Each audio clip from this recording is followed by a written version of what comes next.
तो तुम्हारा वो सोने वाला तो स्किप हो गया है, फॉरगॉट टू रिकॉर्ड। मैं बताऊं, ऐसा नहीं है, गंगानगर वाले हर एक स्टूडेंट की एक स्टोरी है। ये दीक्षा बहुत डांट खाई है, दीक्षा ने भी बहुत भयंकर डांट खाई।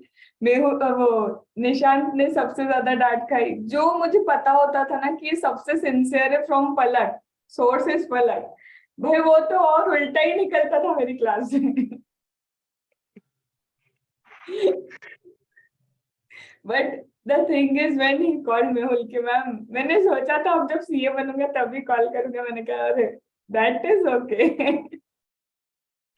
तो बताओ कैसी फीलिंग आ रही है? बड़ा बड़ा नहीं लग रहा ना सीए? कैसा लग रहा है? How are you feeling now?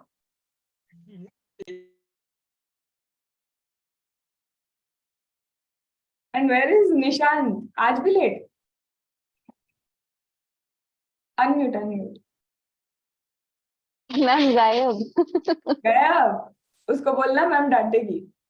वो क्या they all बोलता है, are पुणे में भी they क्या रहेगा? हाँ अभी। ma'am they all are busy in partying or some sort of things. I know, मैं पता आज इसलिए रख नहीं रही थी, प्रियंका इंसिस्टेड कि मैम आज ही कर ले।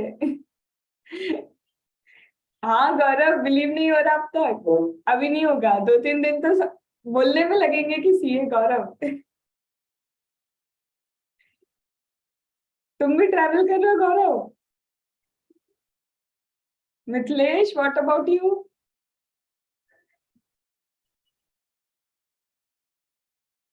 और वो क्या है, स्वाति मैडम? अच्छा लग रहा है मैम बहुत। बहुत अच्छा लग रहा है। कितने दिन बाद, हाँ तुम लोग एक्चुअल में पता है इस स्कैटर्ड वे में आ रहे हो, पता है। एक रिलीफ मिल रहा है ना कि सेकंड ग्रुप डन हो गया। और सेकंड ग्रुप में दैट टू डीटी। डीटी ने बहुत जान निकाली बच्चों की। मैम ना इस बार तो पेपर भी काफी टफ है, तो आपको कॉल किया तो था, आते ही गालियां देने का मन कर रहा था आई को। बट आई सेड ना, जब भी पेपर टफ होता है ना, somewhere they give good marks. उनको भी पता है कि थोड़ा ज्यादा हो गया, देते देते कुछ ज्यादा ही हो गया, तो somewhere they give good marks. जब भी टफ होगा ना पेपर, जब भी paper is easy, be very cautious with the presentation, नहीं तो नहीं होने वाला। ही गौरव ऑल्सो कॉल्ड, गौरव भी है, he is also now CA. उसने भी कॉल किया था जैसे ही डीटी हो गया। मैम लग नहीं रहा है। मैम लिटरली डीटी के एग्जाम्स में मतलब मोस्टली कॉन्सेप्ट्स तक कवर नहीं होते, इतना टाइम नहीं होता, हम पेपर तक सॉल्व करके गए, वहां पे जाके ऐसे हो गए कि ये क्या है। बट तुम्हारा वो जो पेपर सॉल्व किया हुआ था ना, वो स्पीड वगैरह, that is something that help you. Exactly. और मैं बताऊं, 49 अब तक के हाईएस्ट देखे मैंने। Otherwise students have been only at 40 in DT. तुम ये समझो 49 आ गए मतलब बहुत आ गया। अभी के लिए तो वो बहुत ही है। ऐसा है। मिथिलेश की कितने डीटी में?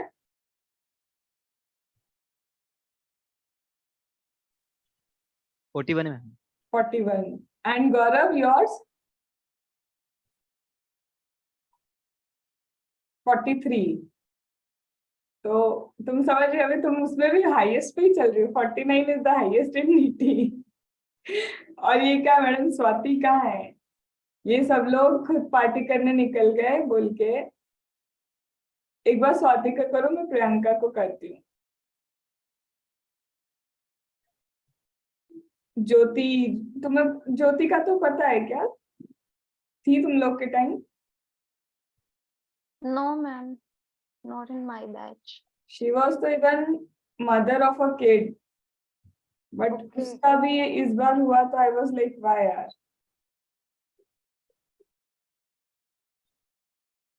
एक मिनट।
चलो everyone keep your video on.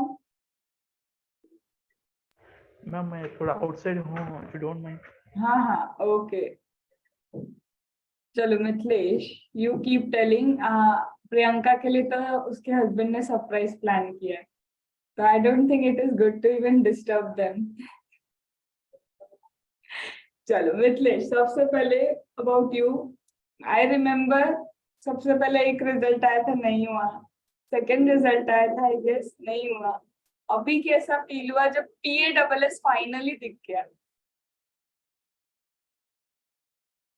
Ma'am क्या बोलूं, मुझे नहीं आ रहा मुझे तो। अभी समझ ही नहीं आ रहा। PASS देख के सबसे पहले क्या रोना आया, हंसी आई, या फिर कि फाइनली खुशी। टेस्ट खत्म हुआ? मैम खुशी तो बहुत हुई, मतलब हमने 2 बार ट्राई करा तो नहीं हो पाया था। DT वजह से टीटी कुछ लोग पता है CA बन जाते हैं ना, उसके बाद लेट ज्वाइन करते हैं या फिर ज्वाइन ही नहीं करेंगे। और कुछ लोग तो कॉल भी नहीं करेंगे मैम को कि ma'am good evening ma'am. Good evening good ma'am. Evening ma'am. अब गुड इवनिंग क्या, अब क्या मैंने जरूरत का है? नहीं नहीं ऐसा कुछ सॉरी। नहीं है, सॉरी। तो स्वाति को तो याद भी नहीं होगा कि मैम को कॉल भी करना चाहिए था। नहीं नहीं ऐसा कुछ नहीं है। मैं सुबह से कोशिश करूँ, कभी इधर भेज दिया पापा ने, कभी उधर भेज दिया, फिर कॉल आ ही रहे बस थे। मैम वो मजबूरियां थी, नहीं तो मैं फोन तो करने ही वाली थी। फिर आपने बोला ना कि मीटिंग है शाम को, फिर मैंने कहा तभी मिल लूंगी। हाँ बट उसमें भी फिर हमको पता है बुलाना पड़ता कि आओ भाई। नहीं अभी भी ना कॉल मैं बीच में छोड़ के आई हूँ। मम्मी छोड़ लेके बैठी थी, वीडियो कॉल कॉन्फ्रेंस है। मैंने कहा मेरी जूम मीटिंग है, बाद में करना आधे घंटे बाद। चलो गौरव सबसे पहले ट्रैवल कर रहा है। गौरव जो बोलना है ना, how are you now feeling? And Gaurav was from my mentoring session. उसका पिछली बार आया था मैम, पेरेंट्स भी डिसहार्टेंड है। ऐसा लग रहा है कि कैसे होगा, नहीं होगा। पेरेंट्स का था छोड़ दो, कहीं ना कहीं था कि अभी नहीं हो रहा है तो यू शुड जस्ट स्किप। तो अभी उसका जब हुआ ना, टू बी ऑनेस्ट मुझे सबसे ज्यादा खुशी की हुई कि जब पेरेंट्स आ जाते ना कि नहीं यार अब नहीं, छोड़ देना इज बेटर। तो सबसे ज्यादा एक मेरे को वो लगा कि नहीं यार, उस स्टूडेंट का हो गया, उसकी मदर वाज क्राइंग तो obviously she would cry.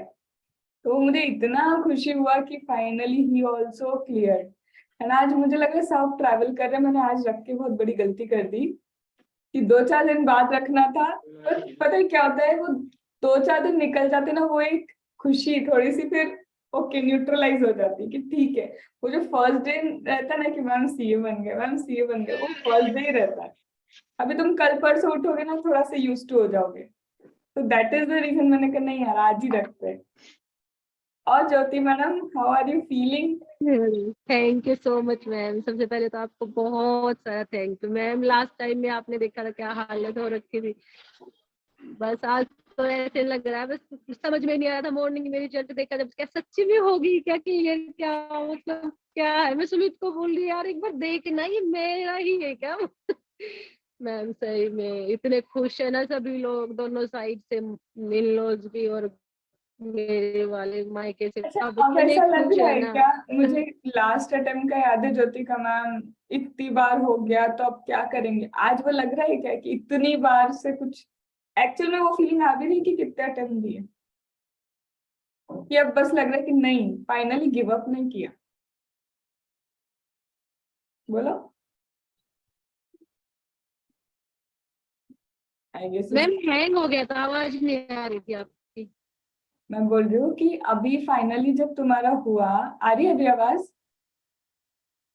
Yes ma'am, yes ma'am. तो नंबर ऑफ अटेम्प्ट्स दिमाग में आ रहे थे कि या ये आ रहा था कि फाइनली इट्स CA? बिल्कुल भी ध्यान नहीं रहा मैम किसी को भी, बल्कि मैं सबको बोल रही थी इतने साल लग गए, तो सब बोलते भूल जा, हमें तो याद ही नहीं कितना लग गया, आज बन गई ना बस, मरना है तो इसके साथ बस, अब तू देख। पता है क्यों पूछ रही हूँ मैं? बिकॉज बहुत बहुत सारे स्टूडेंट पता है क्या बोलते हैं, मैम एज हो रही है अब नहीं करते बन रहा, अभी इतने अटेम्प्ट हो गए तो उसका मतलब क्या निकलेगा। बट एक्चुअली जब ये रिजल्ट आता है ना PASS, भले ही तुम्हारे 4 अटेम्प्ट हो, 5 हो या फर्स्ट अटेम्प्ट हो, वो तुम्हें अटेम्प्ट याद नहीं रहने वाला, Actually, you would ma'am not मेरे को care about मैम that. मेरे को 11 साल लगे। 11 साल मैं बोली ना, Yes. she मेरे मैंने पास 11 में स्टार्ट करा था, अभी 23 आ गया। बट बस कंप्लीट हो गया। करके निकली ना, दैट इज समथिंग कि तुम कंप्लीट करके निकले। अब 11 साल किसी चीज को दे दिया फिर उसके बाद गिव अप करना तो बेवकूफी कहलाएगा। हम बोलते कि छोड़ के कुछ और करो, उस पोजीशन में भी नहीं रहते कि कुछ और रीस्टार्ट कर पाए। तो आई एम लिटरली हैप्पी। मेरे को इतना, मेरे पास है ना जितने भी स्टूडेंट है ना, every student has a different story. Her student की एक अलग ही स्टोरी है। हमारी स्वाति मैडम की कुछ अलग ही स्टोरी है, दीक्षा की तो अलग ही स्टोरी है। But the thing is when you are CA, वो सारी स्टोरी साइड हो जाती है और ऐसा रहता है कि फाइनली कुछ हूं। सिर्फ वो नाम नहीं है जो पेरेंट्स ने दिया था, नाम ये खुद ने तुमको दिया है, that is chartered accountant to prefix. तो मेरे को बहुत से स्टूडेंट ये बोलते हैं ना कि मैम अभी नहीं हो रहा, आज ही मतलब मिक्स, मेरे पास तो मिक्स कॉल आएंगे। एक का है कि मैम बहुत हो गया, 33 हो गया। आपने जैसे जैसे बोला था ना क्लास में, मतलब he was G drive student, मैंने सब कुछ वही वही किया। सब कुछ वही वही करने का मतलब ये नहीं कि एक्चुअल में तुम फिर भी CA बन जाओगे। द थिंग इज कहीं ना कहीं ये भी कंट्रोल करना होता है। अगर आप वहां पे पेपर लिख रहे हो तो 100 मार्क्स अटेम्प्ट करने के साथ इसको भी पैनिक से बचाना होता है, बहुत सारी चीजें। एंड आज भी वो स्टूडेंट बोल रहा है मेरे को कि मैम क्या भरोसा कि नेक्स्ट वाले रिजल्ट में मैं पास होऊंगा या नहीं होऊंगा। तो तुम समझ रहे हो अभी भी उस बच्चे का दिमाग क्या है। अभी जो प्रिपरेशन भी स्टार्ट नहीं की, तुम एग्जाम देने भी नहीं गए, तुम रिजल्ट पे अभी ऑलरेडी फोकस कर रहे हो कि मैं पास होऊंगा भी कि नहीं होऊंगा। तो तुम जब खुद यूनिवर्स को बोल रहे हो कि मेरे को तो खुद पे सेल्फ डाउट है, तो सेल्फ डाउट तो हमेशा रहेगा। और बताओ स्वाति, अब बोलो इसके यस बाद मैम। क्या हो गया? ऑडिट फिर से पढ़वा दूं? नहीं बिल्कुल भी नहीं, ऑडिट तो बिल्कुल भी नहीं। मैं, मेरी मतलब इच्छा है कि सबको मैम बताओ। आपकी क्लास के बाद ना सबसे क्या जो मैम आपकी क्लास के बाद सबसे ज्यादा तो आपने भी स्टार्टिंग से देखा है, यही चीज ज्यादा समझ में आई कि रिजल्ट पे तो ध्यान देना ही नहीं है, जो हो देख जाएगा। नहीं तो पहले मैं बहुत, आपको पता है मैं ये रहता था कि रिजल्ट क्या आएगा तो क्या होगा क्या होगा। पर अपने 2 3 4 अटेम्प्ट से मैं ध्यान नहीं दे रही थी कि मैं नेगेटिव भी नहीं सोच रही थी, तो मैं पॉजिटिव नहीं सोचा, तो मैंने ये भी नहीं सोचा कि होगा नहीं होगा। बस इस टाइम पे जो कर रही हूँ वो कर रही हूँ, वही समझ में मैं आया। पता है हर एक स्टूडेंट को पहले ऐसा होता था कि इस अटेम्प्ट में मैं कॉल नहीं कर पाई due to some reason, otherwise मैं एक एक स्टूडेंट को कॉल करके ये बोलती थी पेपर हो जाए ना तो फाड़ देना, अच्छा जाए तो भी फाड़ देना, बुरा जाए तो भी फाड़ देना। मतलब एग्जाम हॉल से अगर तुम निकल रहे हो तो सबसे पहले तुम्हारा क्वेश्चन पेपर अच्छे से फाड़ना है, या तो बहुत खुश होके या तो रो धो के कि गया, और नेक्स्ट पेपर के लिए रेडी हो जाना। द रीजन इज अगर तुम बहुत स्टक होते हो ना किसी चीज में, तो हो गया पेपर, DT अगर बिगड़ गया तो बिगड़ गया। मैंने याद है दीक्षा ये कहा था, इसके चक्कर में IDT मत बिगाड़ना। अगर तुमने IDT नहीं पढ़ा होता तो शायद आज एग्जामिनेशन IDT में भी नहीं होती। डेफिनेटली। और आज मैंने आपको शायद आते ही कॉल किया था कि मैम अब नहीं हो पा रही प्रिपरेशन, क्योंकि मुझे डाउट है कि एग्रीगेट जाएगा मेरा। इट वाज नॉट ओनली कि उसने तब कॉल किया, दूसरे दिन भैया IDT मैडम को पढ़ना चाहिए। मैडम सुबह सुबह मुझे 8 बजे कॉल करे, एक्चुअली शायद मैं नींद में ही उठी थी वो, कि जब उसने एग्जैक्टली मुझे हम कॉल बहुत किया। नींद में थे। मैंने कहा मैम मैं कुछ भी नहीं स्टडी किया, बैठी हूँ मैं। और वो नींद में कॉल करके मेरे को बोल रही मैम मेरे से, मैं नींद में हूँ, और वो कॉल करी मैम मेरे से IDT पढ़ते नहीं, वरना मेरा DT बिगड़ गया। मैंने कहा Diksha you are going to be CA, ये बहुत बड़ी मिस्टेक तुमको बाद में रियलाइज होगी। और अभी समझ में आ रहा है, अगर उस वक्त तुम DT रोती रहती तो तुम इस वाली मीटिंग में अभी होती ही नहीं, Exactly. तुम बैठी Ma'am, होती नेक्स्ट अटेम्प्ट के लिए। all credit goes to you, and sincerely all credit goes to you, because the motivation is the biggest thing in CA line. मतलब I have experienced this personally. मतलब motivation होना बहुत जरूरी है, motivation नहीं होगा तो मोटिवेशन के सेल्फ साथ डाउट पता है पीछे हमारे की। साथ पता है प्रॉब्लम क्या होती है ना, प्रेजेंट तो हमारे हाथ में है, हम पहले सोचेंगे फ्यूचर, जो पता भी नहीं अभी हुआ क्या है। हमें ये भी नहीं पता था IDT का पेपर कैसा आने वाला है, और जो चला गया DT हम उसको देख रहे हैं कि अब मैं क्या करूं। तो और ये आपसे जब बात हुई थी आपने कहा था कि कस्टम्स है, आपको 5 घंटे में सारा प्रिपेयर करना है, तब मैंने आपको ये बोला था कि मैम मेरी प्रिपरेशन उस लेवल की है कि मैं सारा custom with in 3 hours with questions कर सकती हूँ।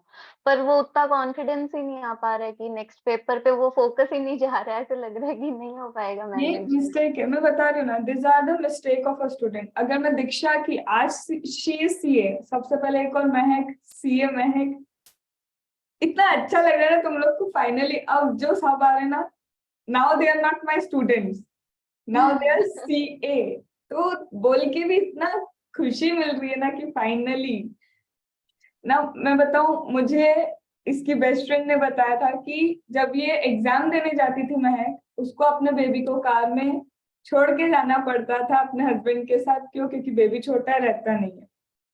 ऑटोमेटिकली वो भी एक स्ट्रगल है, ऐसा नहीं है। अरे भाई, हाउसवाइफ होके एक बहुत बड़ी स्ट्रगल हो जाती है, and that too being a mother, वो भी एक स्ट्रगल है। अभी तुम क्या जानो, आओ इस फील्ड में सीरियसली हम बताएंगे। अब जैसे दीक्षा की मिस्टेक बताऊं, शी वॉज कॉन्सेंट्रेटिंग, जो चला गया। स्वाति एक अटेम्प्ट पीछे सिर्फ इसलिए हुई बिकॉज वो ऑडिट से डर गई थी। जब उसने ऑडिट का पेपर बिगाड़ा था कि मैम ऑडिट से डर लग रहा है, फोबिया फोबिया फोबिया, और उसने उस चक्कर में ऑडिट का पेपर, मैंने उस बार भी बोला था स्वाति ये एक अटेम्प्ट पीछे हो गई हो तुम। यस मैम, मुझे उसके खुद बाद पता, जब मैं एग्जामिनेशन हॉल से निकली मैंने कहा ये पेपर आता था फिर भी नहीं लिखा। This is just phobia. पता है क्या, मैंने आज उस स्टूडेंट को भी बोला जिसने बोला ना मैम मेरा 33 पे डीटी अटका है, नाम नहीं लेना, बट उसको मैंने ये बोला, सीए की एग्जाम से बड़ा उसका फोबिया बना रखा है कि we are giving chartered accountant की एग्जाम।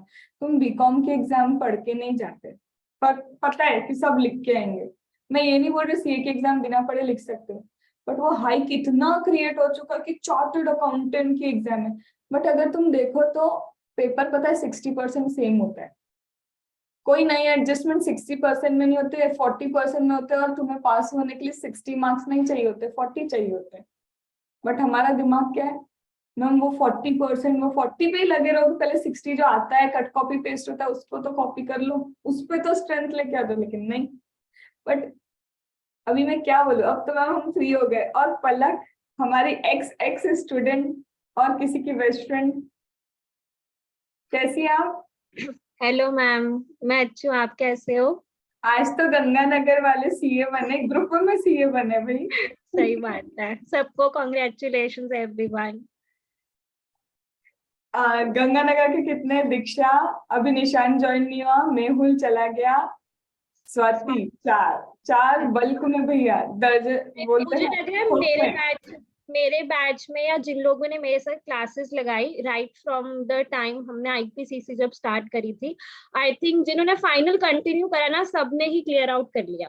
आई डोंट थिंक कोई बचा है ना स्वाति? वही तो बोल रही हूँ, थोक भाव में क्लियर हुआ। ऑलमोस्ट सबका हो गया। मेहुल भी यही बोला, निशान भी बोला कि मैम फाइनली एक साथ निकल गए हम सब लोग। हाँ, को तो मैंने कॉल करा तो वो पास आउट हुआ, इस बात के लिए वो एक्साइटेड था, बट वो ज्यादा एक्साइटेड इसलिए था कि कॉन्वोकेशन में सब एक साथ जाएंगे। मुझे भी बोल रहा था अपने इकट्ठे निकलते हैं, मुझे एक अटेम्प्ट पहले बोल रहा था कुछ भी हो बस अब इस बार निकल जाना सारे के सारे, फिर इकट्ठे ही पास आउट होंगे, इकट्ठे घुसे इकट्ठे निकलेंगे। बढ़िया। मैं कैसा लगा इतना टाइम बाद जो स्ट्रगल था, और एग्जैक्ट 200 राइट? बिल्कुल मैम, बिल्कुल पॉइंट पे आके आया है। मेरे को तो मतलब रिजल्ट देख के जो लोग को खुशी होती, मेरे को तो इतना रोना आया।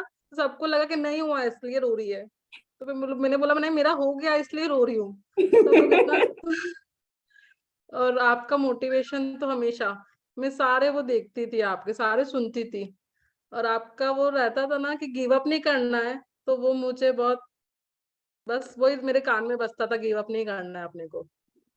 अभी स्ट्रगल बताओ, तो बहुत ज्यादा था मैम। जिसका ना 220 230 पे क्लियर होता है ना, चलो उसको खुशी होती होगी, मैं बोलती हूँ जिसका 200 पे क्लियर होता है ना उसकी खुशी सबसे ज्यादा है। Same I have said to Gaurav कि 200 वाला ज्यादा खुश हो रहा होता है कि भाई एक इधर होता ना तो फिर 6 मंथ था, और एक इधर है तो भाई मैं तो सीए हूँ। तो 200 वाली खुशी मुझे ज्यादा होती है। जिसके पास तो बल्क में मार्क्स है, उसके 2-4 नंबर कम भी हो जाते तो दूसरा पास हो जाता है। और डीटी का तो ऐसा था मैम, मेरे को मतलब आके लग रहा था कि मेरा होगा नहीं डीटी का पेपर क्लियर। पेपर बिल्कुल भी अच्छा नहीं हुआ था। 40 का तो बिल्कुल था ही नहीं कि आएंगे मार्क्स। लेकिन एक फ्रेंड है, उसने बोला कि नहीं आईडीटी का पेपर तो तुझे देना ही है। फतेह था अपने बैच में, फतेह, पता उसने है मुझे तो बहुत, लास्ट अटेम्प्ट में सेकंड ग्रुप क्लियर हो गया वो। हाँ उसने मुझे बहुत मोटिवेट करा उसके लिए भी, कि आईडीटी का देना ही है, तेरे पास सब मटेरियल है, सब पड़ा हुआ है, बस वापस रिकॉल करना है। और मैंने वो आईडीटी में तो जितने आपके यूट्यूब पे सारे लेक्चर, सारा मटेरियल अवेलेबल था, सब कुछ वही देखा, कोई दूसरा मटेरियल रेफर ही नहीं करा। हाँ, पूरा आईडीटी का तो मेरे को बहुत सपोर्ट मिला आपके साइड से। Mistake number 1 for all the students जो अभी देने वाले हैं, जो चला गया ना उस पे फोकस मत करो। ये तीसरी स्टूडेंट है जो बोल रही कि डीटी बिगड़ा, पर आज वही स्टूडेंट है जो डीटी बिगड़ने के बाद यहाँ बैठ के क्या बोल रही है कि CA Mahak, CA Diksha, CA Nishan, CA Swati, DT was tough. Ma'am मेरा तो कॉस्ट भी बिगड़ा था। अब बताओ, अब तो मैं क्या क्या बोलूं? कॉस्ट का देख के मैंने 40 ऐसे मार्जिन पे आ रहे थे, और मैंने उसके बाद कोई पेपर खोल के नहीं देखा, ना इलेक्टिव ना डीटी ना बस दे आई और छोड़ ये बन दिया। के आ गए। मैं बोल रही हूँ ना, जब तुम पेपर दे दो, फाड़ दो, फेंक दो, फ्रस्ट्रेशन उस पर अच्छी भी निकाल दो, बुरी भी निकाल दो, क्योंकि कुछ भी कर लो तुम पास्ट में जाके उस पेपर को सुधार नहीं सकते। बस ये कर सकते हो कि आगे जाने वाला पेपर तुम्हारे हाथ में ही है, जिससे तुम बिगाड़ के आ सकते हो, सवार के आ सकते हो। और मैं एक और चीज महक ने बोली थी मैम, 100 मार्क्स अटेंड करना बेनिफिशियल रहा, वो कैसे हुआ? मैं मतलब मैं हर एग्जाम में ऐसा हो रहा था, कभी 10 मार्क्स का छूट रहा है, कभी 5 मार्क्स का छूट रहा है। तो इस बार मैंने रिटर्न प्रैक्टिस करी, एग्जाम्स के पहले हर एक पेपर लिख के देखा, क्योंकि वो एग्जाम के प्रेशर में 3 घंटे में मेरा कभी भी कोई भी सब्जेक्ट का पेपर मतलब थ्योरी का हो जाता था, लेकिन प्रैक्टिकल कभी पूरा नहीं हुआ। और SCMP का पेपर तो 70 या 75 इतना स्कोर हो पाता था। तो इस बार मैंने सोच लिया था कि नहीं, पेपर तो कुछ आएगा नहीं आएगा, कुछ भी करके आऊंगी, कट कर तो पूरा 100 मार्क्स का करना है। तो मेरा SCM का पेपर भी बहुत लेंदी था, लेकिन मैंने ठोस स्टार्टिंग से प्लानिंग ऐसे कर रखी थी कि मुझे नहीं 100 आउट ऑफ 100 मार्क्स का पेपर करना ही है। तो वो पेपर वो मुझे बेनिफिशियल लगा थोड़ा, उसकी वजह से मतलब एटलीस्ट 50% मार्क्स तो अपने उसकी वजह से आए हैं। थोड़ा सा भी कम ज्यादा होता तो वो अगर आज तुमने किसी एक पेपर में 10 मार्क्स भी कम किए होते ना, तो तुम भी जानते हो तुम 195 पे अटके हो जाते, 195 पे फिर से गया। तो second tip for every student, can I से कि ट्राई टू अटेम्प्ट 100 मार्क्स। इस पे तो और रोशनी पलक बहुत ज्यादा डाल सकती है। पता नहीं वो कौन सी स्पीड लेके इस दुनिया में आई है कि व्हेन शी वाज इन की सीए फाइनल दे रही थी, उस जमाने की बात बोलती है उसके लिए। इसका मैम भी जमाना नहीं हुआ है, 1 साल ही हुआ है, वो भी पूरा। अब तो हमारे लिए तो जमाना हो गया ना, तुम हमारी एक्स से एक्स स्टूडेंट हो गई हो। तो शी वाज आल्सो लाइक कि मैम 100 मार्क्स का पेपर अटेम्प्ट करना है। होता क्या है, मैं बोलती हूँ कि 4 सब्जेक्ट है, 4 में 10-10 मार्क्स का भी अगर तुम्हारा स्किप हुआ है तो 40 मार्क्स तो ऑलरेडी कम हो गए। Now you have to score from 360, not from 400। फिर उसके बाद ये तो तुमने जो स्किप किया 10 मार्क्स वो है, और सपोज करो 10-10 मार्क्स का तुम्हें नहीं आता था, वो भी 40 हो गए।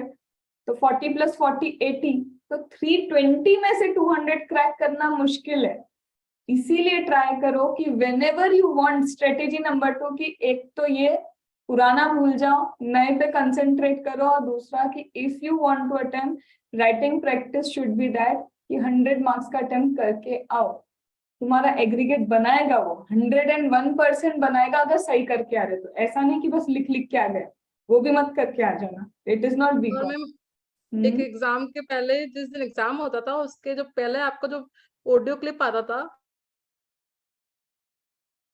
आवाज नहीं आ रही महक, महक आवाज नहीं आ रही।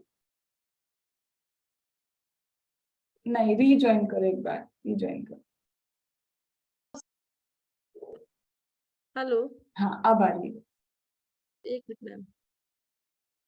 Audible Audible.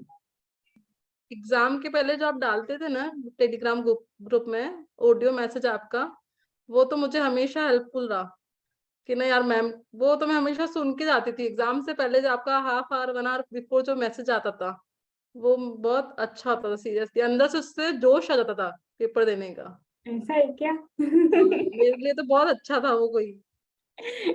अच्छा लगता है सुन के ये चीज, टू बी ऑनेस्ट। ऑब्वियसली अच्छा लगेगा कि मैं I am not a motivational speaker. जो होता है या तो मेरे एक्सपीरियंस से है या फिर जो मैंने लाइफ में देखा है, सीधे I try to say from my heart कि ये दिक्कतें हैं, तुम मत छोड़ना। I try to do that. कुछ पहले प्लानिंग नहीं होती, मैं सिर्फ इधर ऑन करती हूँ। And I use to say कि स्टूडेंट का इस वक्त माइंडसेट क्या होगा। मिथिलेश, तुमको क्या लगा कि व्हाट इज देयर कि उसने इस बार क्रैक करने में हेल्प की, कोई नई चीज? क्या कोई स्ट्रेटेजी थी तुम्हारी इस बार की कि ये जैसे 100 मार्क्स का इसका हो गया कि 100 मार्क्स अटेम्प्ट करना है, तुमको क्या लगा?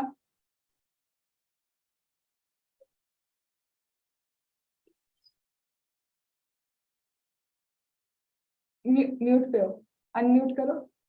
हाँ मैम। मैम क्या हाँ बोला बोलो। शायद ध्यान नहीं। बहुत स्लो आवाज आ हाँ रही मैम, थी। क्या बोला आपने मुझे समझा। मैं बोल रही हूँ कि तुमने क्या इस बार नया ट्राई किया जो तुम्हें लगा, या फिर what is beneficial to crack any subject या एनी ग्रुप? मैम इस टाइम थोड़ा प्रैक्टिस ज़्यादा किया, कंसेप्ट पे फोकस मेरा इस बार ज़्यादा था।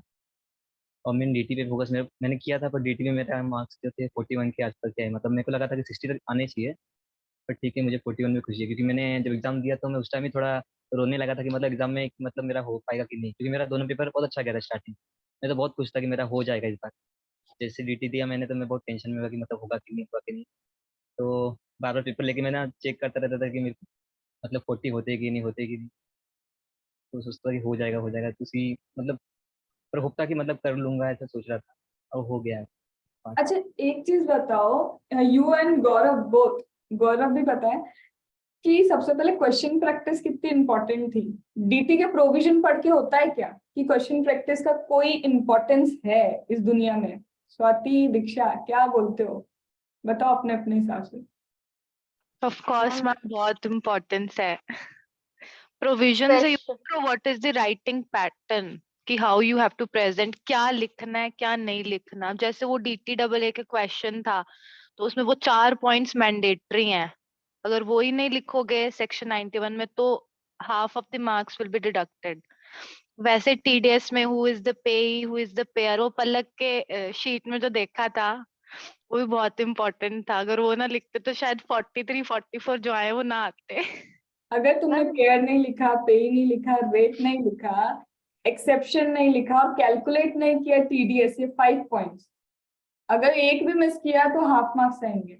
इट्स नॉट कि आधा नंबर डिडक्ट होगा, हाफ मार्क्स ही चले जाएंगे। और मैम सब कुछ लिख रहे हो। one thing I would like to add, when we used to revise, I never used to open the book. मतलब I was in that position कि अगर आप मुझसे पूरी बुक भी verbally भी सुनते ना, तो I was in a, ma'am एना टैक्सेशन हमारा इतना वाइड चैप्टर है। मतलब we used to revise in 1 hour and that too without book and word to word. Can I give it a word? Active recalling, जो मैं class में भी बोलती हूँ कि एक्टिव रिकॉलिंग का मतलब ये नहीं है कि ये हुई भैया बुक खोल के तुम रिकॉल कर रहे हो। उसे रिकॉल नहीं, उसको क्या बोलते हैं अपन? वर्ड क्या बोलते हैं? बुक खोल के अगर तुम पढ़ रहे हो तो क्या है वो? री रीडिंग। री रीडिंग। दैट इज री रीडिंग। एक्टिव रिकॉलिंग मतलब तुमने याद कर लिया तो अब ब्रेन पे फोकस करके देखो कि क्या चीजें हैं जो याद रह गई और कौन मैम सी चीजें जो अभी एक्चुअली भी जो है। स्कूल टाइम में होता था ना कि टीचर वाइवा ले रहा है, आप उनको सुना रहे हो, मतलब लिटरली मैंने वो चीज अडॉप्ट की थी डीटी में। इसलिए मुझे इंटायर मतलब मेरे को लगता है डीटी की बुक माइंड में ही बैठ गई थी, उसके बाद बुक देखने की भी जरूरत नहीं पड़ती थी। नहीं पड़ेगी, क्योंकि जब आपने ब्रेन पे ट्रस्ट कर लिया, ब्रेन पे फोकस कर लिया, उसकी एक्सरसाइज करना स्टार्ट कर दी कि भाई देख ले कितना याद है और कितना याद नहीं है, तो कितना याद है कितना याद नहीं है, अब तुम एक बार रिवाइज करोगे, दूसरी बार एक्टिव रिकॉलिंग करोगे, थर्ड फोर्थ टाइम तो उसको पता है कि यहाँ पे है, it is now in your long term memory. और एक चीज बताओ स्वाति और दीक्षा, जानते हो शायद ही किया होगा, एडजस्टमेंट शीट की इंपॉर्टेंस कब फील हुई कि मैम हाँ एग्जाम एडजस्टमेंट टाइम, शीट होनी चाहिए? एग्जाम मैम जब टाइम आपने वो इम्पोर्टेंट क्वेश्चंस की वीडियो भेजी थी ना आईडीटी में कि ये आईटीसी के इम्पोर्टेंट क्वेश्चंस हैं, तब फील हुई थी रीड। तब मैम मुझे एग्जाम डीटी टाइम डीटी के कारण। मैंने वो 1.75 या 2 की स्पीड पे मतलब 1 बजे तक ऑन द वे वो वीडियो देखी थी। बहुत अच्छे, कितने तेजस्वी लोग हैं यहाँ। एंड दीक्षा? और बाद में मैम फिर आपने जो एक एंड जुगाड़ बताया था कि अब जब भी प्रैक्टिस करो उस पे लिख लो कि इसमें क्या क्या पॉइंट आपको एक्स्ट्रा लगा या फिर अलग से एडजस्टमेंट लगी। बाद में वो चीज अडॉप्ट की और फिर कट टू पेपर्स पे जंप किया। मतलब मैम एक चीज और मैं ऐड करूंगी, आपने बताया था कि एग्जाम से पहले ना try to revise DT in 3 days, 3 to 4 days with questions. आपने ये चीज बोली थी कि एग्जाम पेपर से पहले एग्जाम कंडीशन के अंदर बैठ के ना 3 to 4 days में ट्राई करो कि आपसे डीटी सारी हो रही है with international taxation and with normal DT provisions. तो हमने वो चीज एक्चुअली की थी ना, बहुत ज्यादा हेल्पफुल। मतलब कॉन्फिडेंस लेवल ना लिटरली यहाँ पे था कि डीटी तो मैनेज कर लेंगे अब एग्जाम इसका टाइम में। मैं क्लेरिफाई करूँ तो 3-4 डेज कैसा कि जब आप लोग की एग्जाम है तो हम लोग क्या करते हैं, एग्जाम के दिन ही जाके वो 1.5 दिन वाली प्रैक्टिस करते हैं। तो आई यूज टू से कि उस दिन क्यों करना, तुमको पता है कि तुम्हारे पास 1.5 डेज होगा। तो तुम्हारी एक लाइव एग्जाम जब मैं लेती हूँ, अब मैंने इंक्लूड कर दिया पिछले अटेम्प्ट से लाइव एग्जाम भी, तो जब मैं लाइव एग्जाम लेती हूँ तो तब भी 1.5 दिन में प्रैक्टिस करो ना सारी चीजें। Then also do the practice in that 1.5 days की 1.5 days में डीटी विद क्वेश्चन होना चाहिए। एक बार वो हो गया प्रैक्टिस तो दूसरी बार एग्जाम में 1.5 दिन तुमको ओके लगेंगे, सफिशिएंट होंगे। बिकॉज अभी जैसे जो लोग क्लास में है उनको समझ में आता है कि जब मैं एडजस्टमेंट शीट, अब के तुम लोग के भरोसे नहीं छोड़ रही हूँ, ये मैंने तुम लोग से मिस्टेक सीखी, मैंने सीखी कि कभी भी किसी स्टूडेंट पे मत छोड़ो कि वो एडजस्टमेंट शीट बनाएगा। तो अब हम क्लास में ही उस चीज को नोट करते हैं कि ये एडजस्टमेंट है, नए एडजस्टमेंट है, इस पे फोकस करना है। तो नाउ द स्टूडेंट्स नो कि विद प्रोविजन आप क्वेश्चन को रिवाइज कर सकते हो, दैट टू इन 1.5 days। कोई बहुत बड़ा नहीं है कोर्स। एंड पेपर एनालिसिस किया है ना हमने क्लास में, क्या पेपर एनालिसिस ने कुछ हेल्प की तुमको? मैं ये पॉइंटर्स इन लोगों से क्यों बुलवा रही हूँ, because now they are CA. और ऐसा होता है कि टीचर जब तक बोलते हैं इतना यकीन नहीं होता, जब वही कोई सीए बन जाता है ना अपनी फेटर्निटी में, स्टूडेंट फेटर्निटी से सीए बन जाता है वो, तब वो ज्यादा यकीन होता है कि नहीं है ये इंपॉर्टेंट था। Now you only tell me, वो पेपर एनालिसिस ना था ना कि क्वेश्चन नंबर 1 की पोजीशन ये होगी, क्वेश्चन 2 ये होगा डीटी में, क्वेश्चन 3 ऐसा आ सकता है, टीडीएस यहाँ मिल सकता है। Was it helpful in that 15 minutes reading time जिसको हम 12 minutes ही मानते हैं? यस मैम, बहुत ज्यादा। मतलब लिटरली अब तो याद है 3A charitable trust, 4A TDS TCS, 5th number assessment. मतलब वो पैटर्न बैठ गया था दिमाग में। तो एग्जाम में वो पैनिक नहीं था कि इंटरनेशनल टैक्सेशन कहाँ पे मिलेगा या फिर TDS TCS कहाँ पे मिलेगा। मतलब वो पास्ट 6 to 7 years के जब पेपर सॉल्व किए थे ना, तो उस चीज में बिल्कुल क्लियर हो गया था। मतलब लिटरली 1% भी डाउट नहीं रहा था उसमें कि पोजीशनिंग क्या आ सकती है क्वेश्चंस की। देखो ये 5 चीजें बोल रही हूँ। स्टूडेंट जब प्रिपरेशन करता है, पहली मिस्टेक मैंने जो हमेशा भी स्टूडेंट्स को बोलती हूँ, ड्यूरिंग योर प्रिपरेशन फेज ये मान के चलो कि एक भी क्वेश्चन तुम्हारा पुराना नहीं आने वाला। तुमने जो जो प्रैक्टिस की एक भी तुमको पेपर में नहीं मिलेगा। क्यों मैम, ऐसा क्यों? क्योंकि दिमाग को बता दो कि क्रैक करना आना चाहिए चीजें। You are not going to get cut copy paste, कुछ नहीं मिलेगा। जो ये बोलते ना कि इतना परसेंट तो हमारे इससे आ जाएगा, गलत हो रहा है। दैट इज तुम्हारे दिमाग के लिए शॉर्टकट क्रिएट हो रहे हैं। और अगर वो एक्चुअल में कट कॉपी पेस्ट नहीं आया तो तुम किसी को ब्लेम करने नहीं जा पाओगे। किसका जाएगा 6 month? तुम्हारा 6 month जा रहा है। इससे बेटर है अपने दिमाग को पहले ही ट्रेन कर लो कि भाई 1% भी मुझे सेम नहीं मिलेगा और एमसीक्यू टफ ही होंगे, कोई इजी नहीं होंगे। क्यों? क्योंकि जैसे ही पेपर खोला, अगर वो एक्चुअल में टफ है तो my mind was actually train की टफ आना था, और अगर इजी हो गया तो कॉन्फिडेंस आएगा कि हम टफ सोच रहे थे बट इजी आ गया। तो in both the case it is going to be your benefit. ये हो गई प्रिपरेशन फेज की बात। सेकंड, जब वो 1.5 दिन आता है, जब वो जैसे ही 1.5 दिन आता है, शाम तक जैसे ही दिख रहा है कि ये भी नहीं हुआ वो भी नहीं हुआ और कल पेपर है, वहीं गिव अप चालू हो जाता है कि मैम इतना करना इतना करना है। अरे भैया अभी रात पड़ी है, तुम्हारे पास दूसरे दिन का भी 12 बजे तक का तो कम से कम टाइम है। तुम्हारा काम सिर्फ इतना है, तुम रिवाइज करते जाओ करते जाओ। तुम्हें थोड़ी ना पता है कि वही पेपर इतना इजी होगा या वो पेपर सबसे टफ होगा, और टफ होगा तो पेपर की चेकिंग इजी होके तुमको 40 आ सकते हैं। तुम अपने ही सोच में कि मैम अभी तक तो शाम तक इतना नहीं हुआ, मैं क्या ही पढ़ लूंगा, मेरे को याद नहीं आ रहा। अरे इतने टाइम अगर मेहनत किए तो कई बार क्वेश्चन देख के भी प्रोविजन रिकॉल हो जाता है उस वक्त। ये हमारे दिमाग का एक फोबिया होता है कि कुछ नहीं आएगा, कुछ नहीं आएगा, हो सकता है ये नहीं पढ़ा, ये नहीं हुआ, वो सब मत करना 1.5 दिन में। और जब पेपर देख रहे हो तो 3 घंटे अपना बेस्ट शॉट दे के आना। उधर लग रहा है टफ है, छोड़ दे क्या इस बार? ये मिस्टेक तुम्हें एक एक अटेम्प्ट पीछे कर देगी।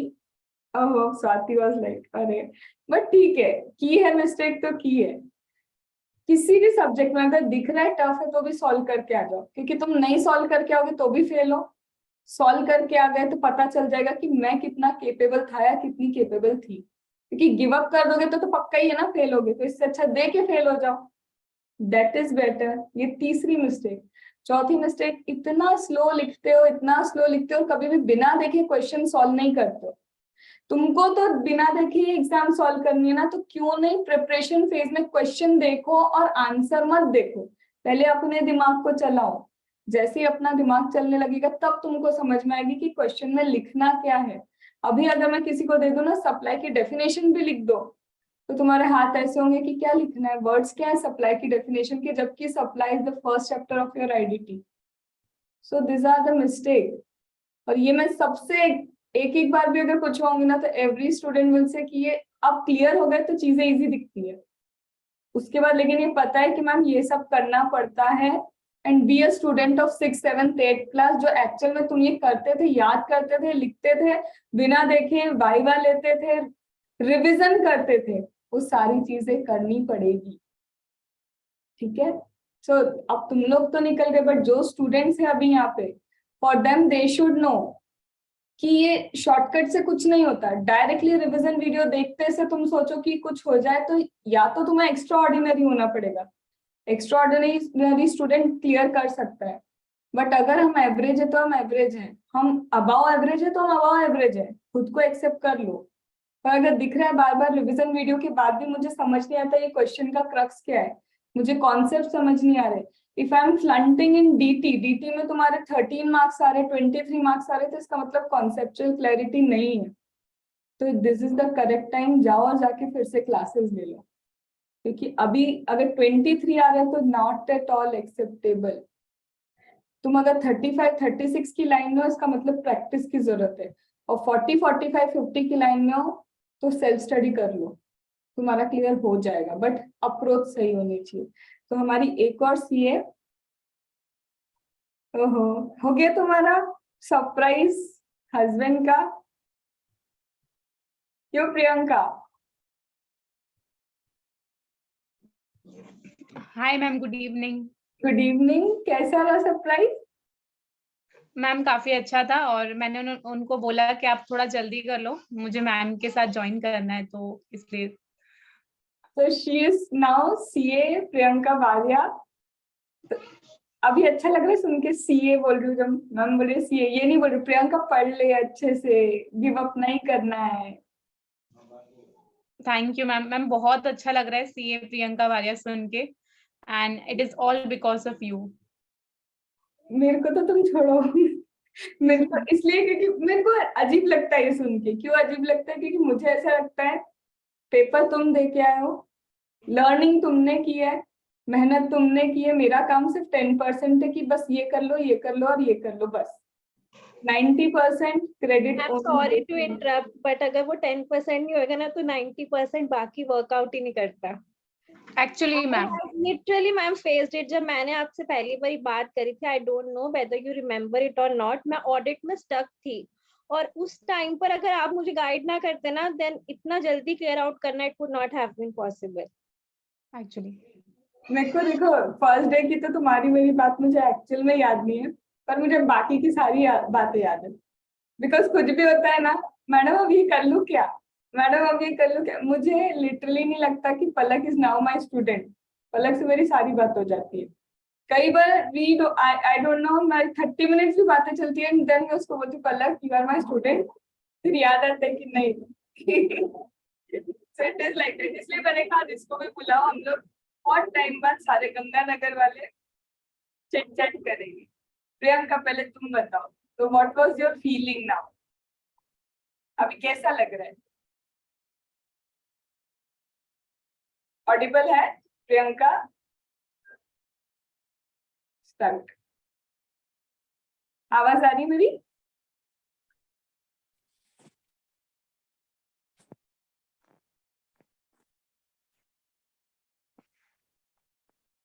नहीं, उसको आवाज नहीं जा रही है, आई गेस। नहीं जा रही। प्रियंका, ये मेरा जूम मुझे नहीं पता, जब बहुत इंपॉर्टेंट होता है तभी ये धोखा देता है। आवाज आ रही है प्रियंका? तो बोलो ना। मैम तुम्हारी अब आ रही है आवाज, Over अब आ to रही you। अब तुमको जितना बोलना है बोलो, बस इतना बता दो। मैं तब भी बोलती थी क्लास में और अभी भी बोलूंगी, अगर कोई मोस्ट डेडिकेटेड स्टूडेंट मैंने देखा है ना, no doubt most dedicated student was Priyanka. मेरे को क्यों वो इंसिडेंट्स याद है, मैंने एक बार 10 मिनट का ब्रेक दिया था ओवरऑल क्लास में, शायद दीक्षा वगैरह सब थे, स्वाति भी थी उस क्लास में। 10 मिनट्स के ब्रेक में मैडम नहा के भी आ गई और बोली मैम एक आध काम और भी करके आई हूँ। क्यों? क्योंकि मेरे को पढ़ना है जल्दी से, कि 10 मिनट्स के अंदर मैं 4 काम कर लूँ तो बाद में मेरा पढ़ाई का काम टाइम जो है वेस्ट नहीं होगा। And that day I realise 10 minutes में नहा के भी आ रही हूँ और एक आध का काम और निपटा के आ रही है, क्योंकि वो 10 मिनट भी पढ़ाई के वेस्ट नहीं होना चाहिए।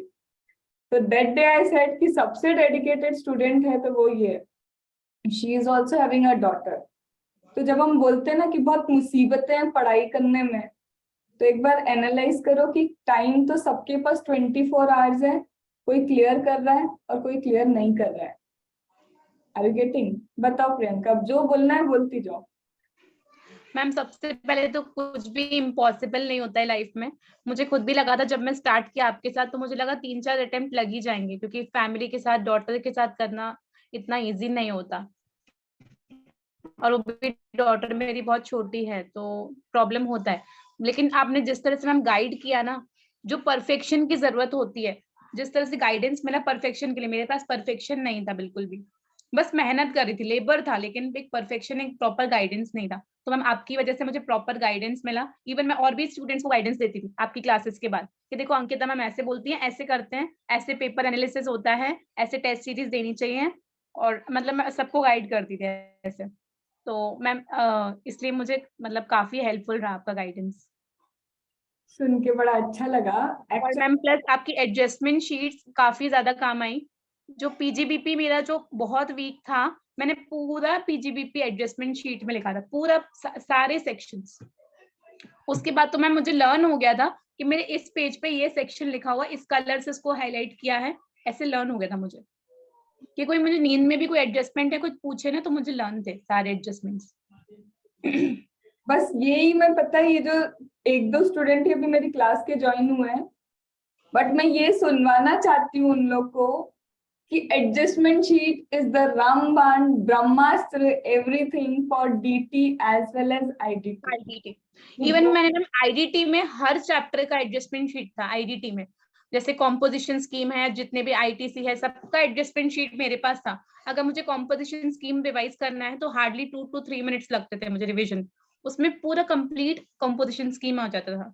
उसके बाद मैम जैसे डीटी में जितने भी छोटे छोटे चैप्टर्स होते हैं, जैसे पॉलिटिकल पार्टी, चैरिटेबल ट्रस्ट, ये सब कुछ मेरा मैट सब कुछ एडजस्टमेंट शीट में था। I think 90 to 95% chapters DT और आईडीटी के एडजस्टमेंट शीट में थे। उसकी वजह से मैं मेरे दोनों ही सब्जेक्ट्स में 60 मार्क्स हैं, डीटी और आईडीटी में। So those who are having अभी first group, Mithilesh remember one thing, FR में सबको ही बोल रही हूँ जिनका भी फर्स्ट ग्रुप है, ऑलमोस्ट का भी नहीं है, तुम तो बड़े मेरे को अच्छा ही लग रहा है कि कुछ नहीं है, मतलब जीवन एंजॉय करना है, वैसे कुछ नहीं कर पाओगे अगर तुम बिग 4 में आ गए। तो ये भी बता देती हूँ तुम लोग को, अभी की खुशी है वो तुम्हारी, क्योंकि बिग 4 में आके वर्क लाइफ बैलेंस की जो तुम्हारी अभी अच्छा स्वागत होगा, वो तुम्हें थोड़े टाइम में पता चल जाएगा। तुम नए फेज पे आ गए हो स्ट्रगल के, मैं ये बोलूंगी। तो जो अभी सीए नहीं बना, ऐसा नहीं कि ये लोग को, हाँ CA prefix is important, but हाँ इनका नया स्ट्रगल चालू हो गया। बट जिनका भी फर्स्ट ग्रुप है, एक चीज याद रखना, एफआर में they do not give marks, जब तक लोग बोलते ना थ्योरी इग्नोर कर दो, दे वांट पर्टिकुलरली कुछ ऐसी चीज है जो एफआर के कॉन्सेप्ट तुम्हें प्रॉपर लैंग्वेज में लिखने चाहिए if you want to score exemption in FR.